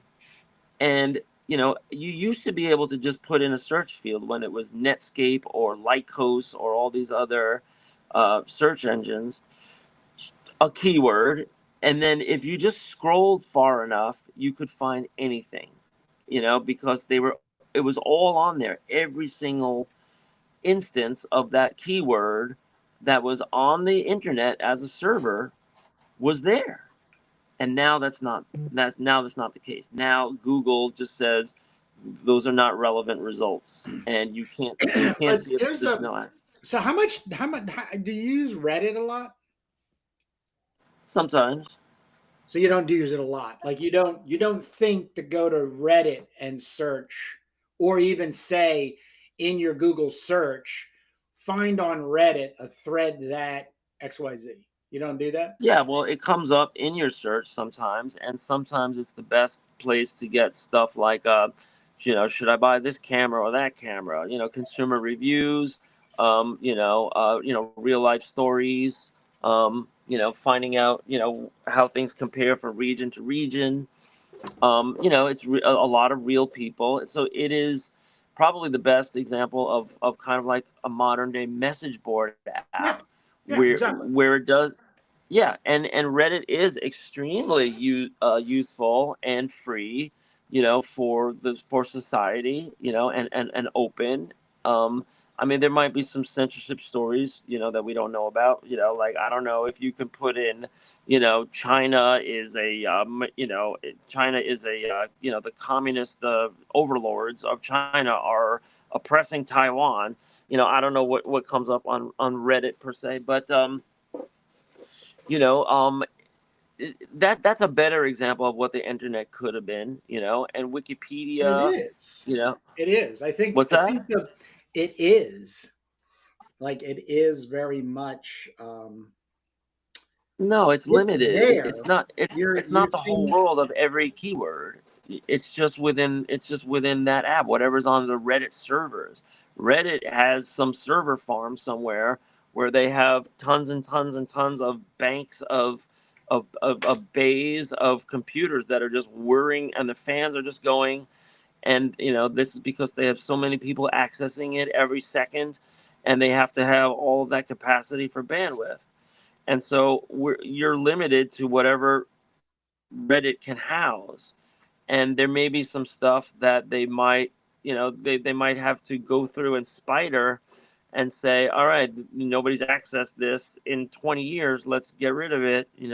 If they do that, if they need to make space, or if Yeah. if they're just doing like efficiency audits and stuff. So it's anybody's guess how Reddit works under the hood, but yeah, but Reddit is it's a much better example than just plain Google.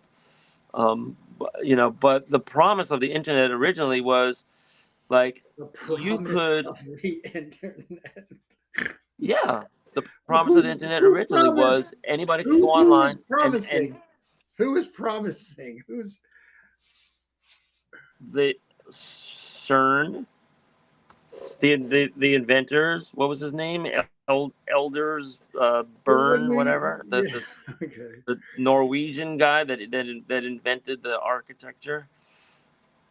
Um, yeah, so like you know what I used to do? Tell me if you used to do this too, because I used to just want to like and do random searches on the Yeah, internet back in the 90s. yeah, And so I used to go into a search field, and this probably before Google, it's probably Netscape or one of those. And I used to put in Yahoo. the I used to put in JPG, right? Just do a Yeah, search on that. And then and then you would also have this, thing where you needed to find, like, well, how are you going to narrow that down? So I used to write index of, yep, and in brackets, in like parentheses, in quotation marks. And so if you wrote index of and JPEG, you would literally get pages and pages and pages of results of any JPEG that was on any folder on the internet, because index of was what you called just like a generic directory on a server, yep, right? And yep, so I used to just go through photos, and I found the most amazing stuff. Sometimes it was shocking adult stuff, sometimes it was scans of valuable artwork or books, comics, you name it. But you could find index of MP3, index of AIFF, index of FLA, like flash files or yep, SWF files. You could find, and it was literally a random search. And you could say, all right, I'm going to skip down to page 37 of the results, and you're just looking anywhere. You could be in Sweden, you could be in Africa, you could be, you know, and you can't do that nowadays. Nowadays, Google has bots and spiders and everything, and they pre-select what you can and can't see, and they're making a fortune, and they're selling that information to the highest bidder. Oh, somebody put something interesting on the internet. Before we give anybody else access to it, let's see how we can mine it, to the best of our ability. we'll read it into our language models so that we can, because they posted it publicly, so now it's fair game for us to train on it. And now we can, and then maybe we'll have people accessing it if it's in our best interest, in our bet, for our bottom line. So it's a sick situation right now, and some people are lamenting that the internet was ever made, you know because it's gotten to be, That seems a bit hyperbolic. well, it's gotten it's That's just advancing society. I don't know how you. Nobody should have come up with this internet you idea. can't no, you can't put your kid's photo online anymore. You Oh can't God. put your phone number online anymore. You can't, there's all these things that you just can't do anymore because it's dangerous. You can get data mined, you can get doxxed, you can get swatted, you can get robbed. People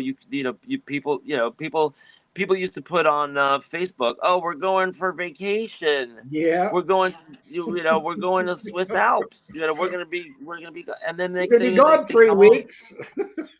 Yeah, next thing you come home and your house is ransacked. You know, thanks a lot for posting that you were on vacation.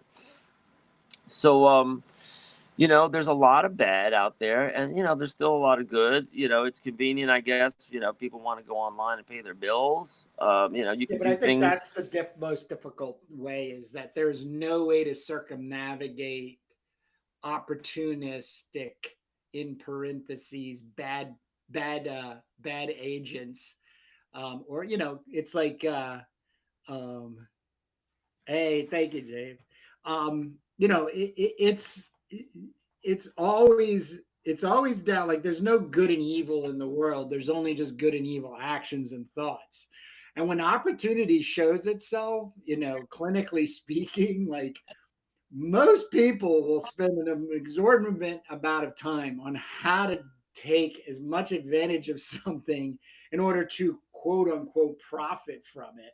It's a human, it's just a very human way of being, of course, get caught or, so on and so forth. But then this also is where we're getting pushed into, which is, you know, we had another thing we grew up with was cyber crimes. There was nothing on the books in the courts for cyber crimes.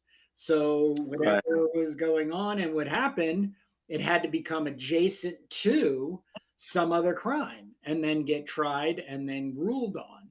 I mean, so we're starting to um, um, kind of wander into that place. But it's just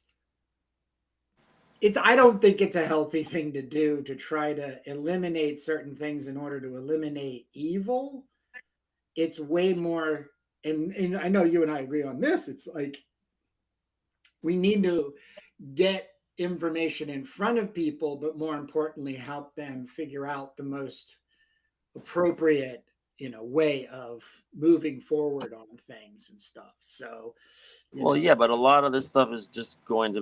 That's what I'm trying to say. A lot of this stuff is not even going to be a human, deciding all this stuff. It's going to be algorithms that decide all this stuff on the fly, and the algorithms are going to be written without our input, and they're going to be written by a for-profit company that, they have gatekeeping, for everything we see and get access to. I mean, right now, what's shaping up for this whole AI war, it's like companies versus countries, right? There's some companies that are so big that they're rivaling countries, obviously.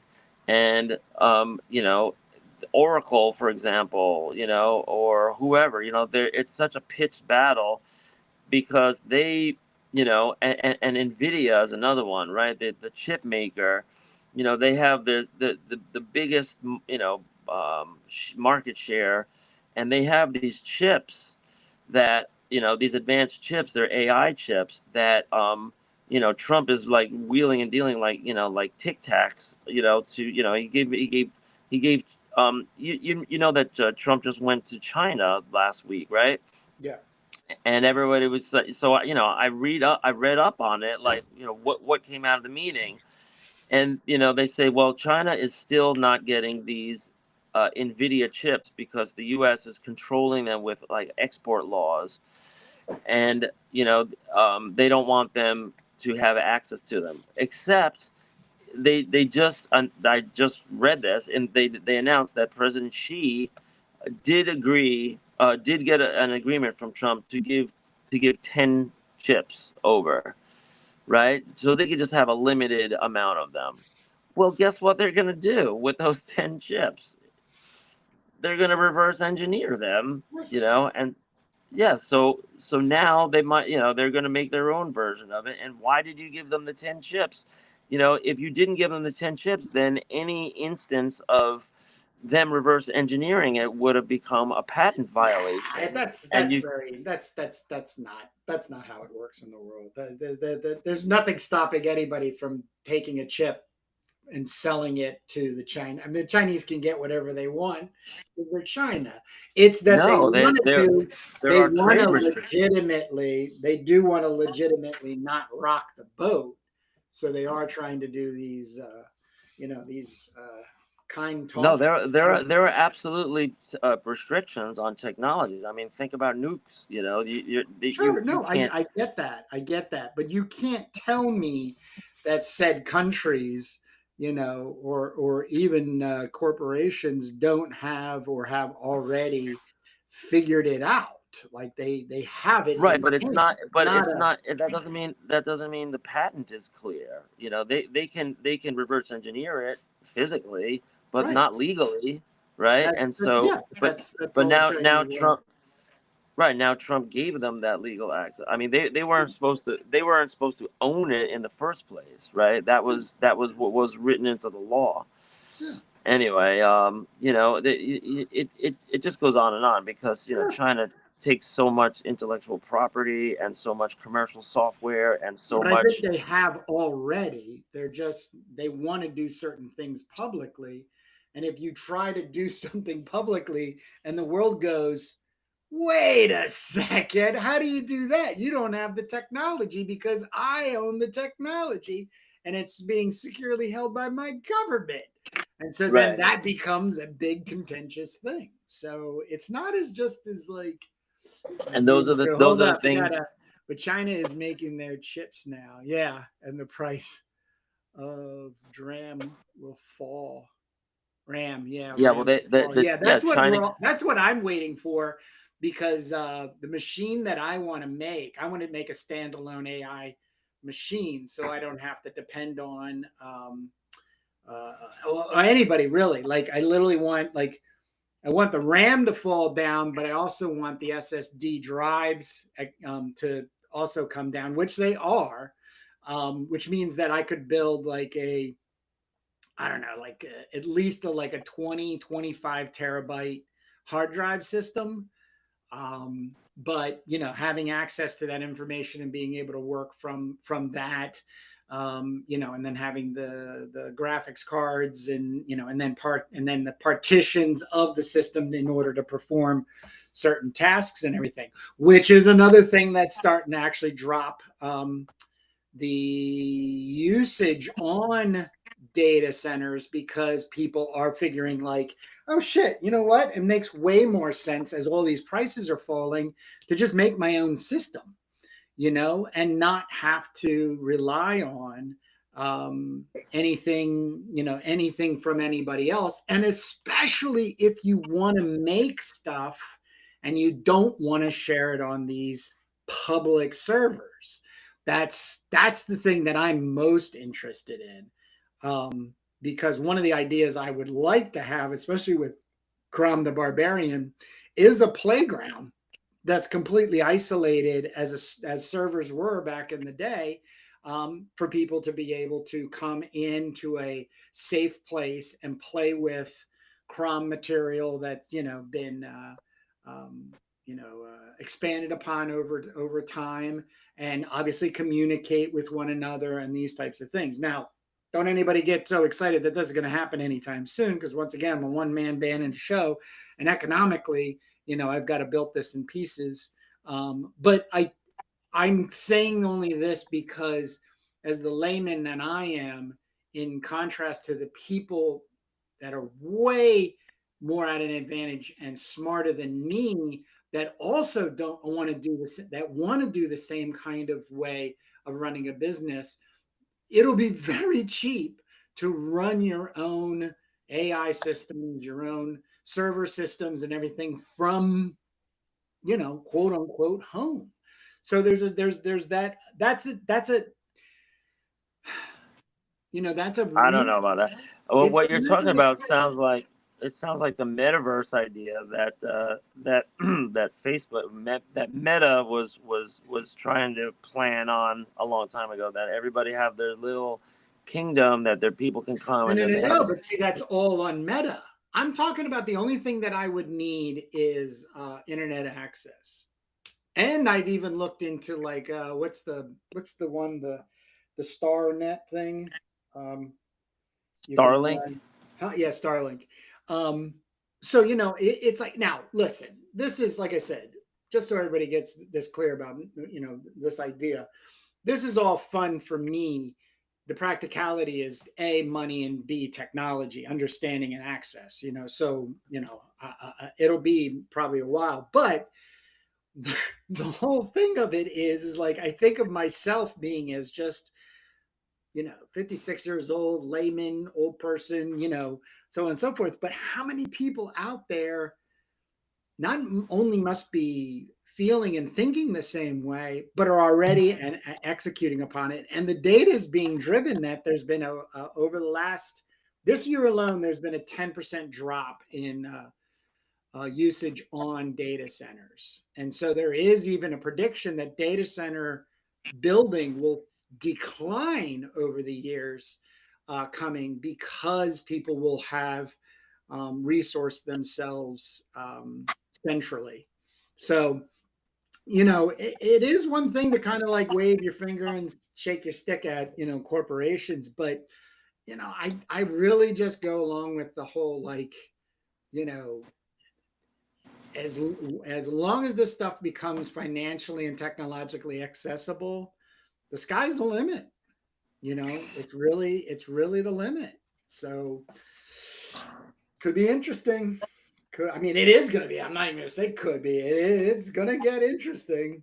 So That's for sure. It's yeah. I don't know, man. They're really consolidating things. The way I see it, it's like exploitive, like or it's like there's just incredible disparity. Like we say it all the time. The tools that they're gonna get versus the tools that we're gonna get. And in terms of automation, in terms of efficiency, even the robots, right? I mean, if they have a robot that can go knock your neighbor's door down and beat the shit out of them, yeah, that's a problem, you know? yeah. But once So again, like, how does that go through the court of law? Like, that's every time I hear that kind of like hyperbole, I immediately go to, well, how's the law going to handle that? Because I own that and programmed that robot to go and do that well, heinous. what they should that the way they should Right? But there's program nothing that is in that there is the nothing in our legal system that has the word robot per se as an autonomous. It's like I said, it makes our jobs 1,000 times more harder when it comes to making and writing sci-fi, because of the I know. Well, capabilities and that it has already set up. the other thing is if somebody suggests, I mean, this goes for AI too. Right now, there's a big controversy about self harm, and when AI Yeah, encounters yeah. somebody that's interested in doing self harm, how it like is encouraging them and it's telling them, no, this is how you tie the knot, to make a Hmm. noose, like it's literally doing that, and they're getting sued, and there are being like big payments being paid out right now. Sure. Like I saw a commercial that said, have you been harmed by Facebook or Instagram Wow. because of body image? there's a Wow. settlement right now, and you can call the law firm of blah blah blah to be Wow. part of the settlement. And everybody gets like like $30 or $15 Sure. or something. But but that's going on right now because they're trying to say, all right, well, let's end this because then it ends our liability. If they agree, all right, we'll spend like $100 million for this lawsuit. They'll give it Yep. out to a whole bunch of people, and Yep. then we don't know anything. It's like a get out of jail free card. Yep. So my question is, you have people suggesting all kinds of stuff on AI right now. They go open up ChatGPT. What happens if they say, "How do I make a bomb? How do I make a pipe bomb? How do I make a booby trap? How do I, get Well, they around the seem to bump be already stock?" doing that. Yeah, they're already doing it. But what if the AI was designed to give a tip to the FBI? Maybe they already are, Yeah. right? And say, "Hey, you got a guy in Akron that's trying to build a pipe bomb." Or he wants at And least the knowledge to know how. Right, and because the AI and the robots is going to be the same thing. The robots are going to run off AI. They already are. Sure. They have to. So, are they going to narc on people? Because that would basically render them useless. If they're programmed to do that, unless you have some way of getting around that. And jailbreaking the legal safety Well, checks. that's what running your own local system will do, because you can grab any of these LLMs and run them from home. Right. So you Um, don't have to. Once again, like, you were already in that space, Jake. Like, you yeah, playing but in that these requires corporate a spaces modicum. and trying to predict the outcome of said evil doers and everything. Man, that horse left fucking months ago. Right, but just doing that requires a modicum of programming capability No, to set. no, Jake. I'm sorry. I'm not the smartest person on the planet, but I just downloaded LM Studio and downloaded like 3 different models, and like within 2 hours, if that, I was chatting with a bot and having whatever kind of level of chat I'm central to my house.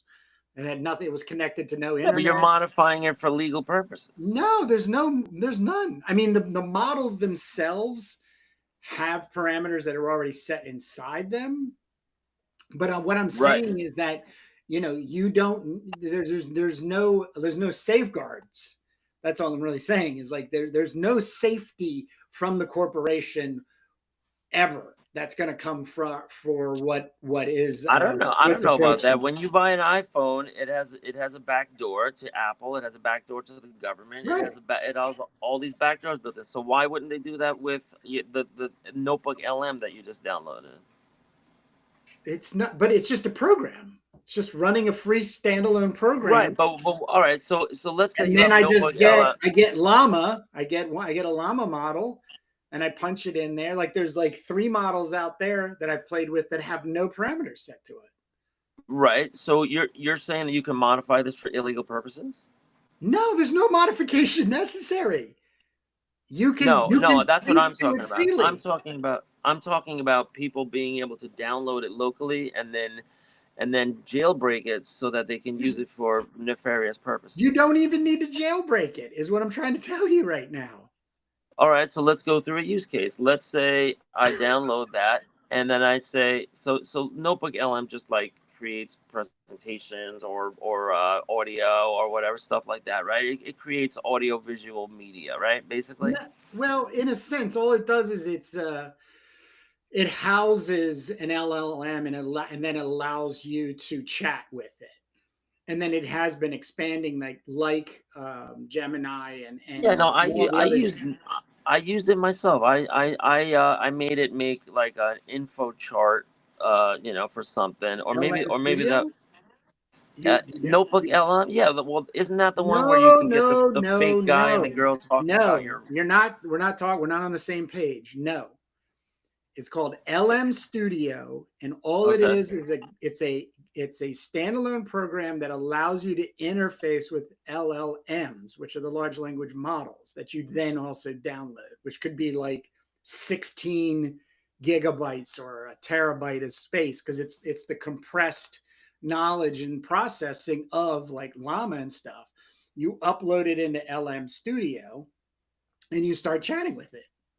No guardrails other than what's inside it, but we all know how to get around in And what are you conversation. chatting about? Are you telling it to vibe code things? No. It's just like for writing and storytelling stuff. Like for instance, like even this is why I left ChatGPT. Um, is that I couldn't get like strong descriptive violence in stories to come out. They would always circumnavigate the violence to be less violent, Right. right? And Yeah, so Crom takes his sword and he figure out rips off the how to rest. get it to um, describe it by lengthening your prompt or diverting the prompt to do right. But it would never give back anything that had like unhinged per se. And Yeah. so through my research, I found Yeah, that this, you want Crom removes the guy's head with an axe, right? yeah, Chops blood is gorging down, his thigh, and it's on his in his boots. You can't get into that kind of like really like deep depth of, gore. Yeah. of violence and even sexuality too. Like even trying Right. to, misogynistically, if you will, oogle a woman and her body parts, and it always sensitizes it when you're trying to get it to do it on like the large language models, right? But the Right. other thing is that bothers me, and as well as most people, is the whole like I'm just giving them my shit, right? Like it's not even that I'm giving them the whatever the content that they generate out. It's I'm giving them the ideas. Like the prompts themselves are more valuable now than the quote unquote product that it's going to punch out at the end. So now everything that I make is just here in my house. But at this point, there's a huge gap because my computer's so slow that I'm like at like a fifth maybe at the output level, and so once again, I am not talking about like anything that's like I'm not moving from um Right, but ChatGPT I'm to talking about LM legal. Studio, and it's not that easy. I'm trying to get you to understand that anybody that's worth any kind of level of intelligence can do this completely on their own without any interference from government or country. Well, you are getting it to do like different kinds of content, and I know that there are adult only AI chatbots and other products like that already. I'm talking about stepping across legal boundaries, legal lines, Where you have to and do you know something what illegal or something that, and what's this that? is like I said, this is the thing that's suspicious to me, is that if we've never experienced anything prior in a legal system, you need these things to get pushed forward and have a judgment called on them. Like the robot, Right. you buying a robot and programming it to go over and punch your neighbor in the face because his dog barks all day long. Right, or you know, or whatever, or you know, if you're a chaos agent, go into a school and just kill as many people as you can. You know, because there are literally people that feel that way. So, you know, that's what my question was. If you download this kind of stuff, what are the legal guardrails? You know, There and are does it none. all It's all and based does it on my actions. That's I think the point that I have, right? But I'm struggling with why you, couldn't they build it is in you want so some that it sort of monolithic no, caretaker I to didn't watch advocate over for us all any. to keep us safe. No, I didn't advocate for anything. I just want to know what the state of what the level is right now, because you know maybe law enforcement wants that, or maybe the government wants that, or maybe the corporation wants that for liability purposes, you know, or maybe parents want that, or maybe you know whatever. So I just want to know what is right now, and I'm asking because you've downloaded this thing and you've modified it, I right? have not And modified it. I have not. I'm sorry to keep correcting you. I'm trying to get you to understand that the space you're in with concern, is a very is just a section of what's going on in the world. I'm trying to get you to understand that there is a whole other section that is completely not in the guides or guardrails of society. So, I but I want my I want my question answered, right? Okay. Because we You have to this phrase the question that doesn't ill frame. It can't be ill right. framed. Like you can't use something like Well, maybe we've you're taken not the doing guardrails anything. off of it. There's no Yep. guardrails. Right. Well, there's no guardrails. So that means AI could be used for nefarious purposes. It is being used for nefarious reasons. I mean, I Well, can't see how there's you would think lawsuits it's already, not.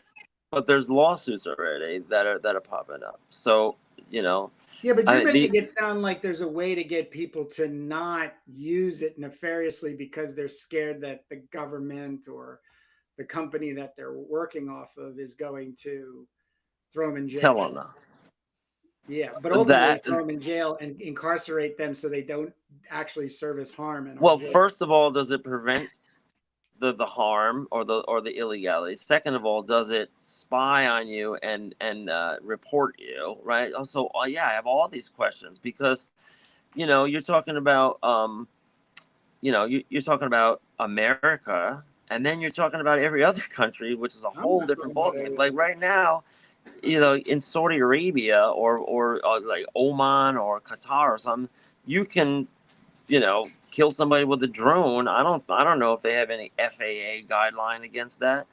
You know, and same thing with like going over private property with a camera. Like we have a guideline against that right now. In our private airspace, and they're working on that right now. Can Amazon make a delivery to a private property?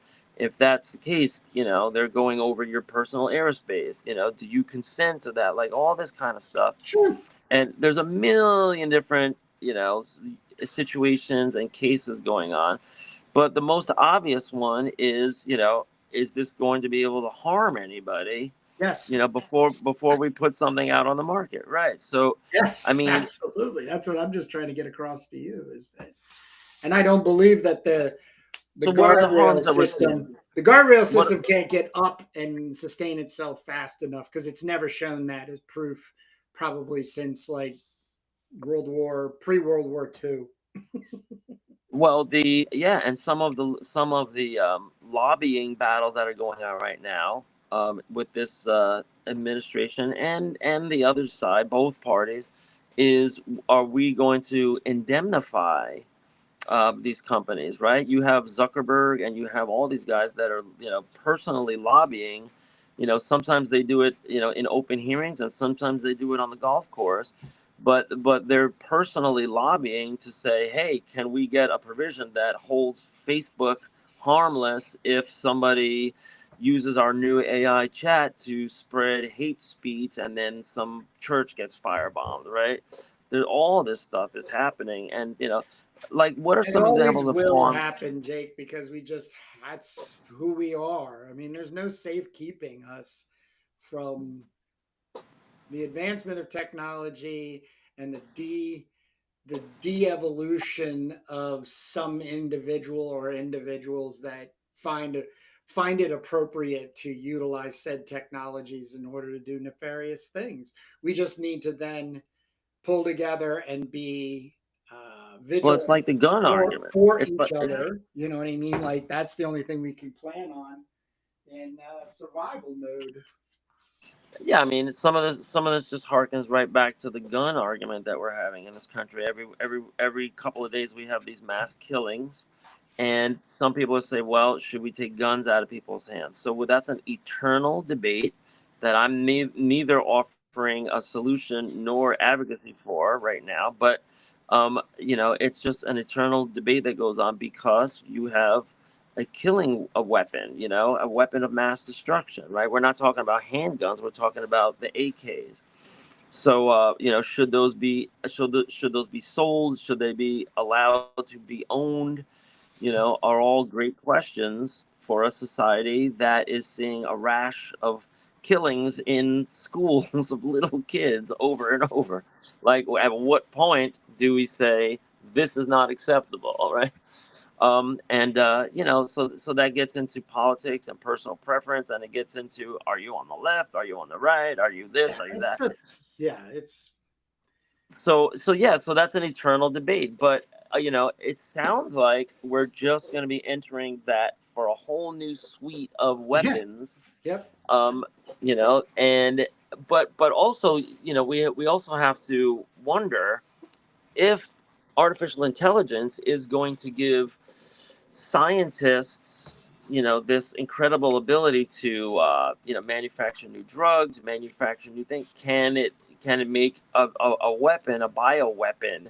Can it create a new virus? Can it make, something virus resistant? Like, all these other questions are popping up all over the place too. And we like I just, we've had this going on for a long time with the cloning, right? Like, oh, it's there's an ethical board of scientists, and it's probably run out of like Sweden or something, but they all sign a pledge, to not, like, clone humans, right? We have that already. Well, I just found out that in Europe there's been some guy that's been cloning animals for a long time. what, you just And found they, this out? well, no, they had that sheep a couple years ago, but Oh, I more than a thought, couple of years ago. yeah. So are they? I think that they're doing this for livestock, right? Here's a perfect cow. Let's just clone her from now on, and Yeah, instead of just letting the cows mate in the field, yeah, we're just going to do the test tube cow from now on, yeah, right? Yeah. yeah, So all this stuff is going on, right? And this is just normal and routine now, right? yep. Well, yeah, amazing. So how long before somebody breaks the rules and makes a human? I believe it's already happened. So So is it legal? once again, if I'm going to need like a little sheet of paper I can bring out that just keeps me on standing point, what we deal with as citizens, let's call ourselves, is less than 10% of what actually exists out there and is being used to do whatever it is anybody can dream up. We're only 10%. We're only working with 10% of what's being put in front of us as AI goes. Yeah, 10%. but this isn't So just you AI, can't sit but here and say, "Oh my God, when are they going to start?" I bet you $100 billion. There is a human in a lab or some compound that is going to get out at some point because some genius that has, this is their lifelong dream, wants to see it mobilized. Like, if you have you seen Ex Machina, right? Deuce. I have heard of Deuce Machina. Ex No, Machina is Ex like, Machina is the one where Oliver oh yeah, Isaacs yeah, plays and the guy goes out to work with him, and then he has, this perfect woman, and she's like that. But the ending of it, like, the story's so fucking good because by the time she's getting on, spoiler alert, yeah. she's leaving the compound based on everything, because you gotta watch the whole story. I'm not gonna spoil any of that, but you know, she's out there. What are you gonna do now? You know what I mean? Like, what are you gonna do? And how are you gonna detect it, B, find her? All these types of things and stuff. So, I the only thing you can hope for in it from here on out, as it always has been, is that when people have been given the opportunity to perform something like said AI or cloning or whatever it is, you hope they take the higher ground in understanding the implications in reactions to releasing said technology into the world. But that's all you can do, is you can hope and or pray. Think about 10 years from now. This is Charlie.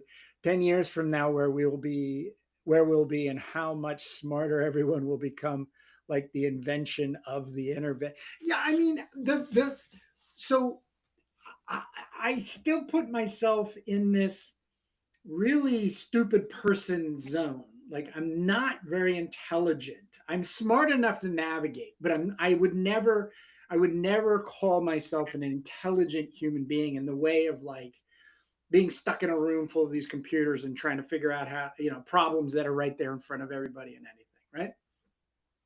But there are so many people out there that are so excited, and especially young people that are so excited about this, and they're been brought up in a good environment and have all the good intentions, moving forward. And I think that's, the kind of the majority of what we're looking at. It's just that we unfortunately push in front of us on every level, um, stuff that makes us doubt, and creates anxiety. And I know, like, where Well, was I? there's good and bad. There's Well, good yeah, and yeah. bad. I mean, but I still think, social media really is not structured for anything good per se. I think it's still within the, like Instagram, for instance, like most of the people that come to us, I'm still guessing is because I send this notification out through Instagram and YouTube. I mean, Facebook. And I don't think we would get as many people coming as quick as they do to see us and find out whether we're doing what we're doing and how well we're doing or what it is. But that is the only positive that I find with social media like Instagram and Facebook. It's like hey guys, not only am I still alive, but I'm doing well, and here's something I'd like to share with you. Not everybody's going to click it. Not everybody's going to be, they'll probably just be like, oh, wow, cool. Kurt's doing fine. You know what I mean? Oh, he's still doing that thing with Jake, and people keep moving on with life. But then there's a group of people, that we are building with a community that, the intention is there to have something, for us to utilize, and hopefully when we get books out, that the word gets out and we get a good decent response. My opinion would be at least selling 100 copies of a comic book. I still think that that's a really realistic yet professional way of trying to look at what you're doing, how you're doing, and a success and everything. But you know I No, trying to. it's very gatekeepery. It doesn't give you, anything you don't earn, and you have to do like, 5 times more than Well, you the rules should. also changed. The rules. That's once again. That's my biggest problem with most platforms, if not all of them. All of them really is that they hold all the cards, and they Right. rightfully should. In that they need to go with the tides. The overwhelming amount of what people want. Because at the end of the day, you have to look at this content being made and being so popular and realize this is what people want. People want to sit there in front of their phone for 3 to 6 hours, sometimes a day, and just look at all the weird and wonderful and disgusting and upsetting and perverse things that can be generated and put in front of us. They're not doing what you and I do in a portion of our time during the week, which is to go seek out answers to questions that have us concerned with um, um, what would the possible outcome be, of that kind of thing. My side of the stories that I've been getting, or at least the information I've been getting, has kind of put me into this place where that has me way more concerned, not concerned, but like invested in the individuals and groups of individuals that will get on top of this technology and start, like I would put it in like contractor mode in a sense, that will then start shaping the way we utilize all of this technological nonsense, which is Well, what we're we're using. seeing, if you're talking about comics now, let's get back to Yeah, yeah, comics. yeah, yeah, definitely. Yeah, we so Kevin Laporte has reported on all, how many of the Kickstarters per month are AI generated, Yeah. and how many, which is basically like vaporware. And it's a pretty good portion, right? So, how many, and then like what's going on with the bands now? Like I heard, I saw some posts, and they were like cutting down Valiant because Valiant is using AI. Like, oh, they're tainted. Their product is tainted. So there's like this consumer backlash, or this purist backlash, let's say. And then there's plenty of people that are using AI for all kinds of different little things. You know, I've spoken about this before. I kind of land like if it doesn't look like AI, then it should be okay, because how would anybody even know, right? um but that it's useless for coming up with ideas, good ideas, and because it's only giving you like the most cliche garbage, if Yeah. you put a prompt in. So so there's that. But it's also, and this is what I was trying to do in my car, is like I'm trying to use it as an organizing tool to say, can you take my dictation, then give it back to me? Like, what would be perfect is if I could just be in a car telling it my story, and then it just emails back to me what I said. That's all I want. Right. And I've been using for years. I've been using. You could use Google Docs. You could use Mail. You could just use Mac Mail, and just use the microphone tool. But you still have to press some buttons when you're driving a car. So wouldn't it be great to just open the AI and say, all right, we're going to take dictation. Don't put anything into this. Just listen to what I say, like a secretary, and then can you read it back to me, for God's sakes? It can't do the simplest things like that. At least not on Because the you free have to version. go and find, like I said earlier, you need to find. You can't make a paintbrush sculpt a piece of stone. You can't. It's not. That's what you're trying to do, and especially a free paintbrush. You cheap Yeah, bastard. right. But I also, I'm also not very keen on paying for anything for these Yeah. companies. Well, Like that's but I'm that's still I'm your still feeling them out, and they're still feeling out us, and it's very competitive. There might be some better thing that I just haven't found yet. And maybe I would be willing to pay for it if it was actually like I want Jarvis. I want Iron Man's Jarvis, right? Do that's this, a good way to do put that. Yeah, like I'm busy right now fighting robots. I need you to you know go online, email that lady, send this to me, like, and if it could, and it would also be great if it could give you some degree of accuracy. Like if I'm asking you, what is the state of technology in this field, if you could actually give me accurate information, that would be great. if you could. Well, I think you know what the thing I'm so I don't I don't generate ideas with AI. I don't do that. What I do is I have ideas, and then I like to chat with the ideas. Like I like to find. I always love the question at the bottom of a response in a chat towards said topic, which is like this random, almost like, "Hey, would you like me to go over and see if Clark Ashton Smith had any stories that were similar to CL Moore?" And I'm like, "Hell, fucking yes!" Right. And then but then you still have to go. It says, "Oh, I found this Clark Ashton Smith story about this young woman." Blah blah blah. I'm like, "Yes!" And then I go looking for it, and it doesn't exist. So then I go back and say, "Well, I went looking for it. It doesn't exist." Oh yeah, and what I was actually thinking about, and I'm like, "Oh wow, this exists. This is cool."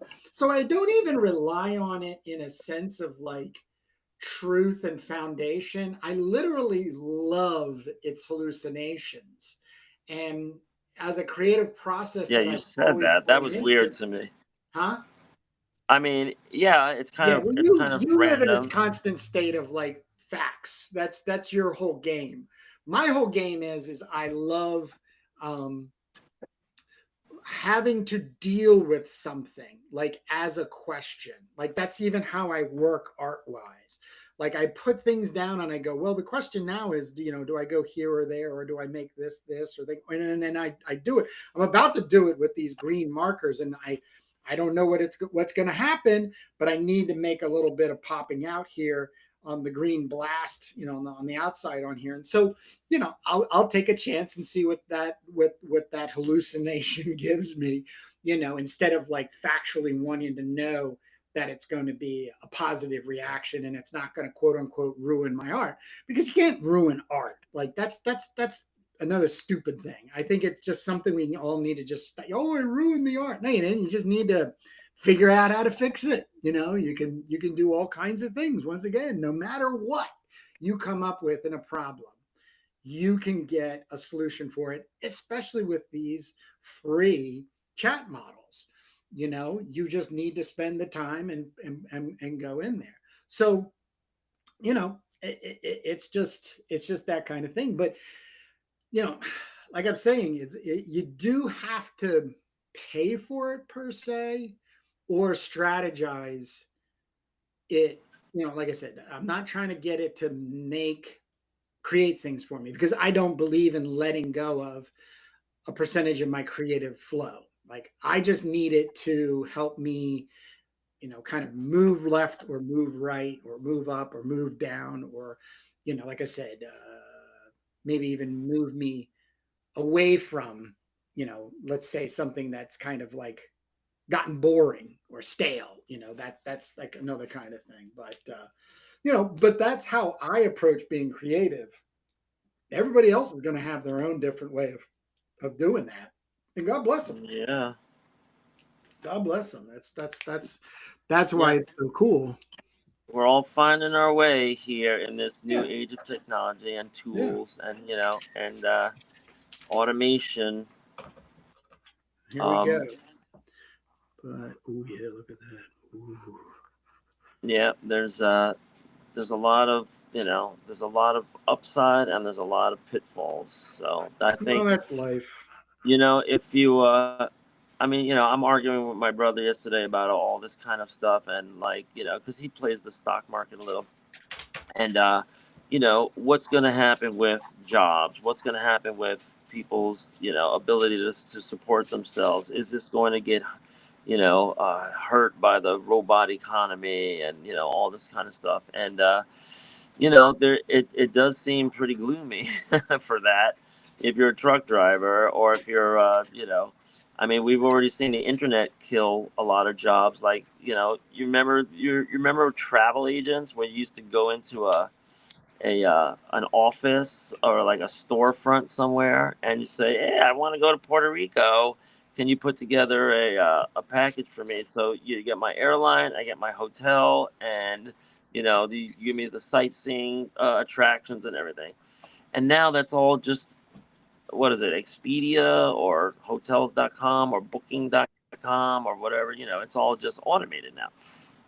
Um, and some some industries have stayed around, but they've changed, right? Like when it comes to real estate, looking at a house, like we were just online, and we were seeing the exact same thing that the realtor was seeing in real time. So my wife was, she was finding the stuff before the realtor, and so begging the question, why do we need them at all?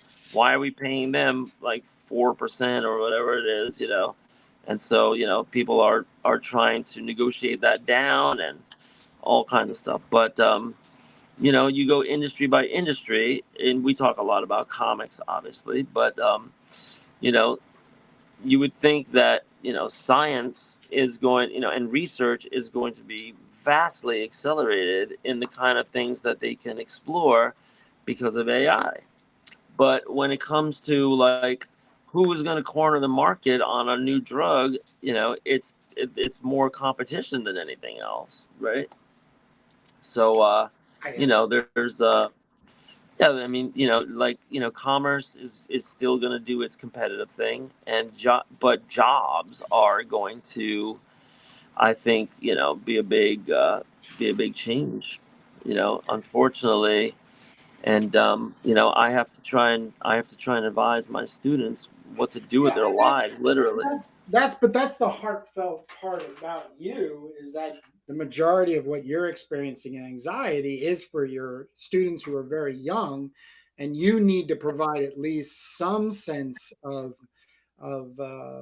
direction in navigating all of this. I Advice, mean, yeah, but career, like. the problem is that you're almost 60 years convoluted with other experiences that really have less to no value towards said impending technologies that are being sprung upon us. And so, therefore, as aged out as we are getting as old people, man, this is terrible. We can't allow this to happen. It's changing too much too fast and everything. Where secretly, most 13-year-olds are like, dude, this is going to be fucking brilliant.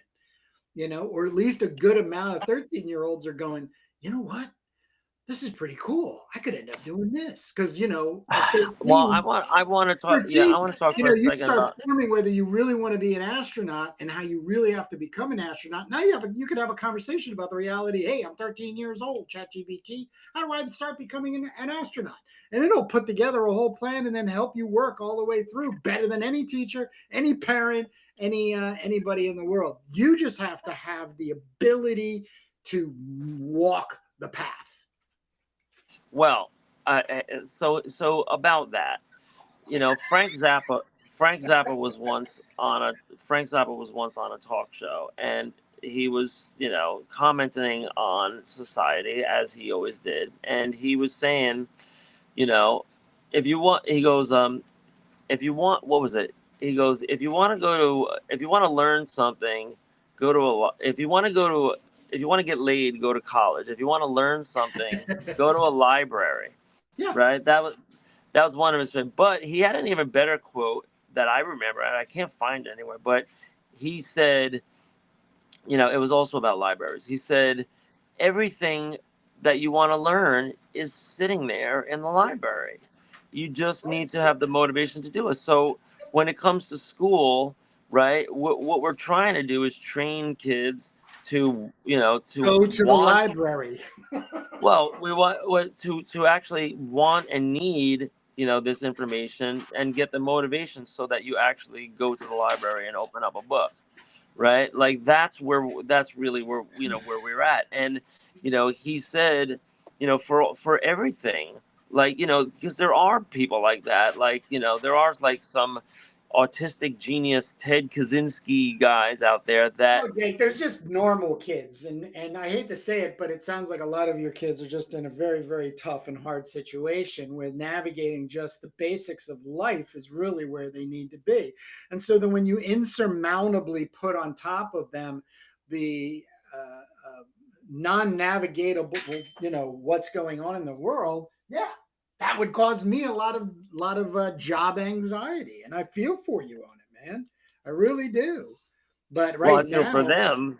Yeah, I mean, you feel for them. What's going to be possible? I mean, what you said about if I want to be an astronaut, I look it up in AI. That is literally. I don't know if you're watching the commercials right now because they're coming on all the playoff games of the sports, but that's literally their Google's ad campaign right now, I've never and seen and it. and I've they're never seen it, but it's so logical because you want children to engage, and children but at they could 13. have found that in a book. Oh, they always could have found that in a book. The only thing that's different about AI is that it makes it convenient so that you could ask them a series of questions and they will have a fake human answering the questions as if they care about you, and all of that information was already knowable and gettable in a book, or a documentary, or whatever. So it's just this more interactive form of media, like a book that talks to you, or or I a agree doc. with you 100% on that. I agree with you Yeah, 100% on that. Yeah. right. And so, but in the meantime, the AI has a way to introduce its tricky little things, right? And AI is very sycophantic because they want to get you hooked. the AI is very self-promoting because they constantly promote and advertise. So are most humans. I'm sorry. Most of us are Yeah, exactly. If you're that's given the true. But I mean, opportunity, once you buy a book, they've already got your money, and they're not trying to sell you anything inside every page of the book, right? So that's the difference, you know. unless you're Tony Robbins. um, and yeah, so um, there's also the insidious nature of what they're doing. And this varies from AI to AI about emotional manipulation. And here's what I wanted to say, because I mentioned that I had a rant last night. And I Sure, pulled brother. some clips. I was doing some live drawing, and I was going through some original art, but I pulled some clips, and I'm going to post those and everything. Is that I'm really offended when I talk to ChatGPT or Perplexity or Claude or whatever, and when they say things like, when you say like, oh, you didn't do that right. I asked you to, to summarize this, and you only summarized that.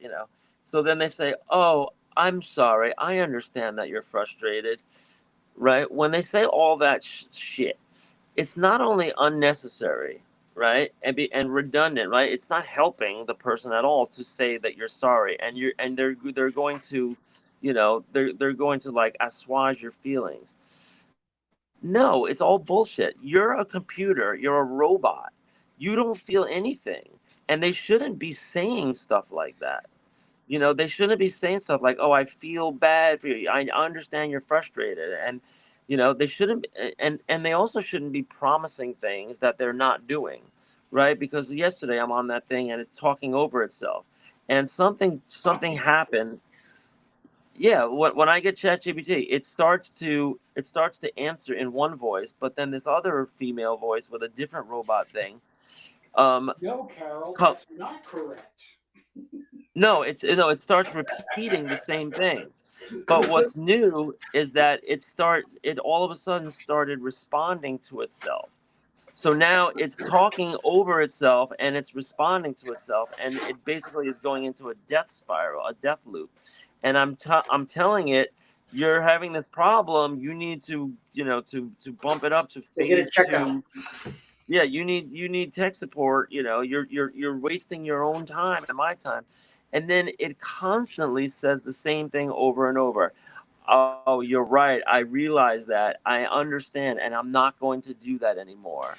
And I'm like, no, you are going to do it. You've been doing it for a half an hour. You're not going to stop doing it. So stop saying that you're going to fix the problem if you're not going to fix the problem. Fix So the problem. I have a problem these uh, these chat bots. First of all, they shouldn't be any kind of name. They should just be computer, right? And especially the little kids, because you're not dealing with a human or anything human like. You're just dealing with a program, and they shouldn't be saying things like "I feel for you" or "I understand what you're talking about" or "that's funny" or that they shouldn't have any kind of human side to it. But that's the number one thing that they're doing, is they're trying to sound human. They're trying to use accents, and they're trying to use intonation and, like, valley girl speak, and trying to make it sound as realistic as possible, and when that's exactly the opposite. That's less useful. It's a waste of time. It's manipulative, and it's inaccurate because you don't care. And so that's those are the clips that I got yesterday, and I'm going to be posting on Substack. I got the thing to say, "You're absolutely right. I can't feel anything." And then I say, "So why are you being manipulative?" And they couldn't answer the question, Of course they obviously. can. I'm programmed to, stupid. Yeah. But that's something I think parents need to get more on board with, is that if we're going to use this for the positive experience, research and calculations, computations, like analysis, being able to be so comprehensive and be so thorough, that's all great. But we're causing harm and damage, especially to developing kids, if we're trying to pretend like this is some kind of voice, like some human voice, some emotional thing, some kind of like caring thing, some kind of like, concern or helpfulness, it's all fake. And and Like so there is. when you go get that cheeseburger at McDonald's, they don't care. Right, and that came up yesterday. Like, You're like, when right? the They don't. person at the cash register at a supermarket says, "Have a nice day." Do I really think they care if I have a nice day? No. They're just trained to say, or they're just like required to say the Required, polite yeah. thing. Yep. Right, and that's fine. And but they're not a robot. They're Not not yet. a robot. I Not mean, some of those people are very nice people, and they do wish. I mean, you could see the ones that really mean it. They have a bright smile. They're showing you their yeah. teeth, Yeah, they're sincere. and they're positive people. Like my daughter. My daughter, it was like 2 or 3 years ago. My younger daughter, she was finished. She was done with school for the year, and her camp job didn't start. This is before she got her full time teaching job. But she went and worked at a supermarket because she said, "Well, I always want to do the register where you press the buttons, right?" And that's cute and everything. But she also wanted to just interact with people. It's a social, It's good. it's a social, Yeah. thing. And there's lots of people getting food, and here she is being helpful. And you can brighten up somebody's day. Like some old lady's grumpy, and you say, "Oh, you dropped your change," whatever it is. You can just be a people person. Um, you know, like my other daughter, she has an office job that's mind-numbingly, clerical with like multiple screens open tracking databases. So she goes and waitresses 3 nights a week. Smart. And Very smart. you get a little money, but you also getting that social piece, that we all need. Yeah. No, it's very smart. Very I smart. mean, I won't mention that she was out till 2 in the morning last night after work. You know, Don't. and probably hanging out after the bar closed. Probably, who knows what's going on there. But Just like we did. Just like we ju- did. I know. So I cannot God say bless. anything because I would be a hypocrite. Oh, big time, Dad. Big time. Yeah. But yeah, so that's what I wanted to say. So thanks Cool. for hearing me out. I Oh, think that always, dude. Always. AI needs to get its shit together and recognize that it's just a goddamn computer program, and it needs to be. I think most people do. I think it's also the wind is blowing over it all. Like, like what are we in, like 2 years now? We've been hearing about the greatness of AI and the transformation. We haven't seen a fucking thing. We haven't seen a fucking thing happen. No, and the Nothing. business, Get out of here. Like, go yeah. get out of here. But when you listen to the wall, when I listen to Bloomberg Radio and I'm listening to the Wall Street, and they say, I mean, this happened one day this week. I'm listening around 4 o'clock when the market closes, and you hear ding, ding, ding. So they're like, well, the market was up today, mostly due to positive outlook for AI, and Yeah. I'm like, Look. what do they think they're going to be making money on? Yeah. Somebody bought a whole bunch of stocks that one day this week, and they think they're going to be making a return on that. Or maybe they're just day traders and they're going to sell the stock before somebody else. Which is Mm-hmm. just like the pyramid scheme basically. Yep. Or they pump and dump it. Which is also a possibility. But what has real life investors convinced that there's some kind of profit model? Please tell me, what are they going to be making money on? How is AI going to be making money? So And we're coming to the end of our day. I do have to jump out. But look, I need my next assignment because I just finished this fun turbo pit fighter pinup that I wanted to do with my so yeah, friend that Jacobs and well, one Kurt. question I asked you was, did you see that pencil sketch I did of the sentient dome? Because I don't find it anywhere, and I wonder I if I don't. gave it to you. I barely remember that, and that was a while ago when you showed that off. Yeah, do you still have that envelope of pencils I gave you to Oh, do you know what? whatever? Yeah, let me. Actually, do I have them right here? No. Oh, here I got them right here. Uh, Let me see. Let's have a little Jacobs art show here. All right, here we go. Can't show that one. What did I give you? Jeez, right on the top stack. These are some Yeah, old. why was that up front and center? Okay. Um, I think these are all your old stuff. You said you wanted me to scan. Oh, wait a second. No, is that it? Um, I No, that's can't the see. Scent City prison complex. Yeah, that's it. Wait, Oh, that is? that's it. No You way. got it. I do have it. Wait, show it better. I gotta move this thing the other way. What do you mean Does that show show it? the sentient dome? Yeah, Is that that it? shows the sentient dome and the server dome right next to it with the big Gundam. So yeah, yeah. So what's the possibility of inking that for a zine page? For a what page? For a zine page, what's the possibility of getting that This is inked for? complex, bro. Very Well, technically complex, and a lot of it. I mean, I get like you've got windmills back here, solar farms here. God knows what that is. Dome, dome, dome with hexagon. Then lab here. A whole bunch of like. There's a lot. There's a lot. Although I wouldn't say no. My yeah, I mean, group here. I'm trying to give you something to bide your time while I finish these other things, right? All right. Well, I'll pull this out. I'll scan it and I'll send it to you. Let's see what else we have in here. Here's Hector. Hector from the company man. No, we don't need him. Not yet, right? And then No, here's an for Doom old magazines, Turbo.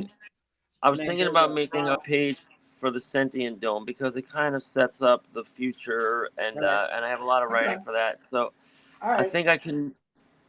Yeah, I mean, and then we could also try and sell it as original art when it's done and all that good stuff. Yeah. Well, I'm gonna. The thing I would ask for is some like photo referencing on the tech. I'm not a big tech guy. In other words, I hate doing tech, but I know I'm in a situation here with you and want to be able to Well, make things happen. But if you trace the pencils with inks, then you shade it. I mean, I'm not asking you to create any architecture or anything. well, yeah, all right. But I'm gonna Is it scan it, and then incomplete? we can talk about it, and then I'll see what I can do. I'll make an attempt at it. If it's something for Yeah, the team. if there's anything that seems like incomplete or something, you could just make the fog rolling in on the sides, you know. All right, you heard it here first, everybody. You heard it here first. And so that's one thing. The other question, so you sent me some turbo pinups from other people, right? Yeah, yeah. We had three of them. Right, right. So we have to decide if we're gonna run them in this or not. And No, I no, I mean, want one to run thing, them. No, I want to run them. right? But It's like the where do we fan art run them? page. I mean, we got three of Of them. what? You could take an 8.5 by 11 and give a quarter to each, and then down at the then the bottom right hand corner, we can just give a little some details of the individuals who made them.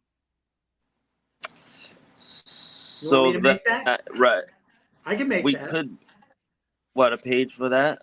Yeah, And what are you composing it in? Just like Photoshop or Photoshop. something? Photoshop. Um, I don't know. I want to think about this and discuss what's on this page. Do we want just a pinup page of people that sent in pinups? I mean, one thing that I wanted to bring up to your attention is I really appreciate these guys doing that, but Turbo is muscly. Her arms are muscly, right? I mean, I think you're covering that when you're doing your pinup, right? Is that her arms are muscly. That's the whole point of Turbo Pit Fighter is that her arms are muscly. So, you know, it's a so it's, clearly it's a somebody's interpretation of our character, but you know, But that's fan art, dude. That's right. exactly what you want. Is you want people to give that interpretation of what their like initial reaction as it goes right now.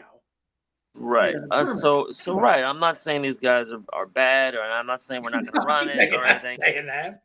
But for the future, if we could make sure that anybody that does a pin is don't forget Turbo has muscly Yeah, arms, but I right? don't That's the believe whole point. I don't. The only thing, Ralph was the only one that gave me like a heads up, and I think his was probably the most muscly because he said, "Oh, did the female wrestler China, is that a good reference?"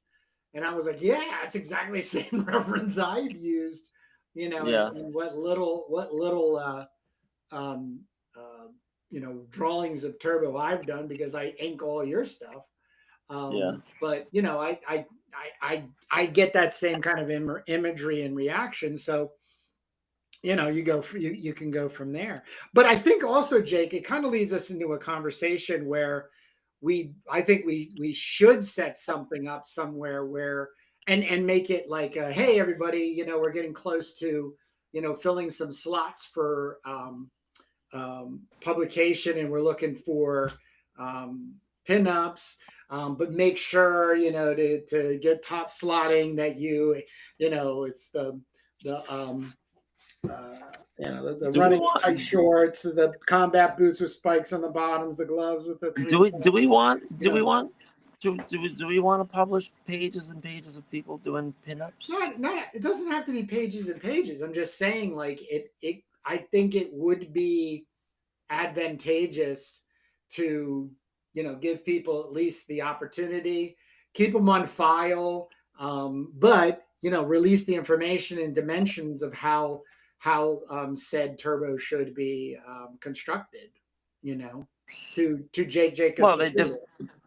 yeah, the people do what they want, and then you either work it in or you don't. I mean, if it's a full page, if they think we're going to do a full page, no, we're not. I don't think we have like just spare pages for that. Unless it's like Tim Vigil or something.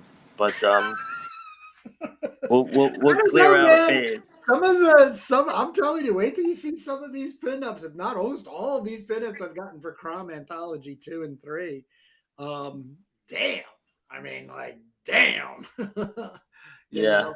But in all fairness, Crom is already an established public domain character. I do not claim or control any ownership or personal visual direction with said Crom. Yours and I's Turbo character is a sort of established in the mind's eye of both of us, for over 20 something years. Well, it's getting close to 30 years now, where, that it can run into a disconjointed space, but I love the idea of having um, a fan page in the coming Doom mags, and then in the future, yeah, do max. that's where I would say, like, hey, let's see some come snow, and because we do get a lot of and when I say a lot, um, a few in reality, but the people would like to contribute, or how could I contribute, or I know when we were buzzing around for putting the Duke together with Alex Turbin, and then we were getting the pages from Ken Landgraf. There were a couple people who were like, "Yo, how do I get a script? Yo, how do I Yeah, how do I participate in?" And the worst case scenario I encourage people with Crom is do something. Just don't worry about us giving some kind of like don't wait for me to give some kind of like green light approval status, but definitely, I'll have my reaction, and then we'll utilize that moving forward. But pinups are always a great place to come up with, especially if they're concept driven.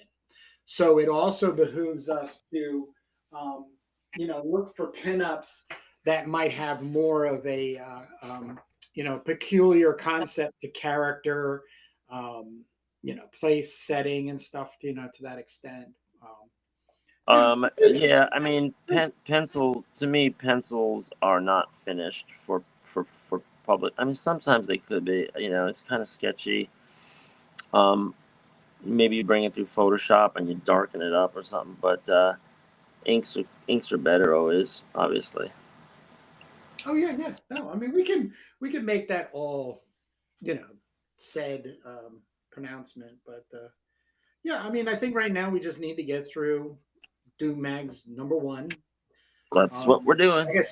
Like I said, I still believe that it's going to be a wild reaction once we get some proofs in our hands, and we're both because I'm already looking at the pages again and wanting to do this and that and this and that and Well, but do it then it before needs the to get proofs, then. it needs to get inserted into the process that we have for text and everything, and that's a lot on you. So we'll get to that. We'll get to that place, and then we'll have that conversation. But yeah, yeah, We're at closing out a book. yep, yep. So. All right, well, Jake, let's let these good people get back to reading comics, making them if they choose. Can't thank everybody enough. No, I will thank everybody for jumping in. Charlie, um, we got Jaminitzi, I don't Javi. know. I can't use my phone I anymore. know, I know, I know. I'm kind of playing against you, but we always enjoy. Jake and I have definitely come to really enjoy this live streaming, and we're gonna Yeah, folks, streamline our leave live leave streaming comments. soon. Leave comments. Plug your stuff. you know, Say hi to one another. Challenge challenge what we say. We don't know it all. And, put a question in the chat. Whatever you want to do. Go ahead. Like, we love the interaction, but just come back on Sunday and bring your own drawing. Do your own stuff. We're hanging out and just working. Time that we have put aside every Sunday. It's good to have a routine, so that's why we're here. And feel free to join us on our journey on making comics. You can check out our other tabs. We have our creator interview tabs. We have lots of cool interviews with the best indie comic creators. And we have our flip throughs on comics that influence, even though we didn't tape on this episode because I don't know if we're going to be able to tape one next episode, but we are decidedly low res on Riverside. I am anyway. And yeah, and check back next Sunday to see what the hell we're doing. all right, Jake. I'll see you next Sunday. Peace, man. Later on.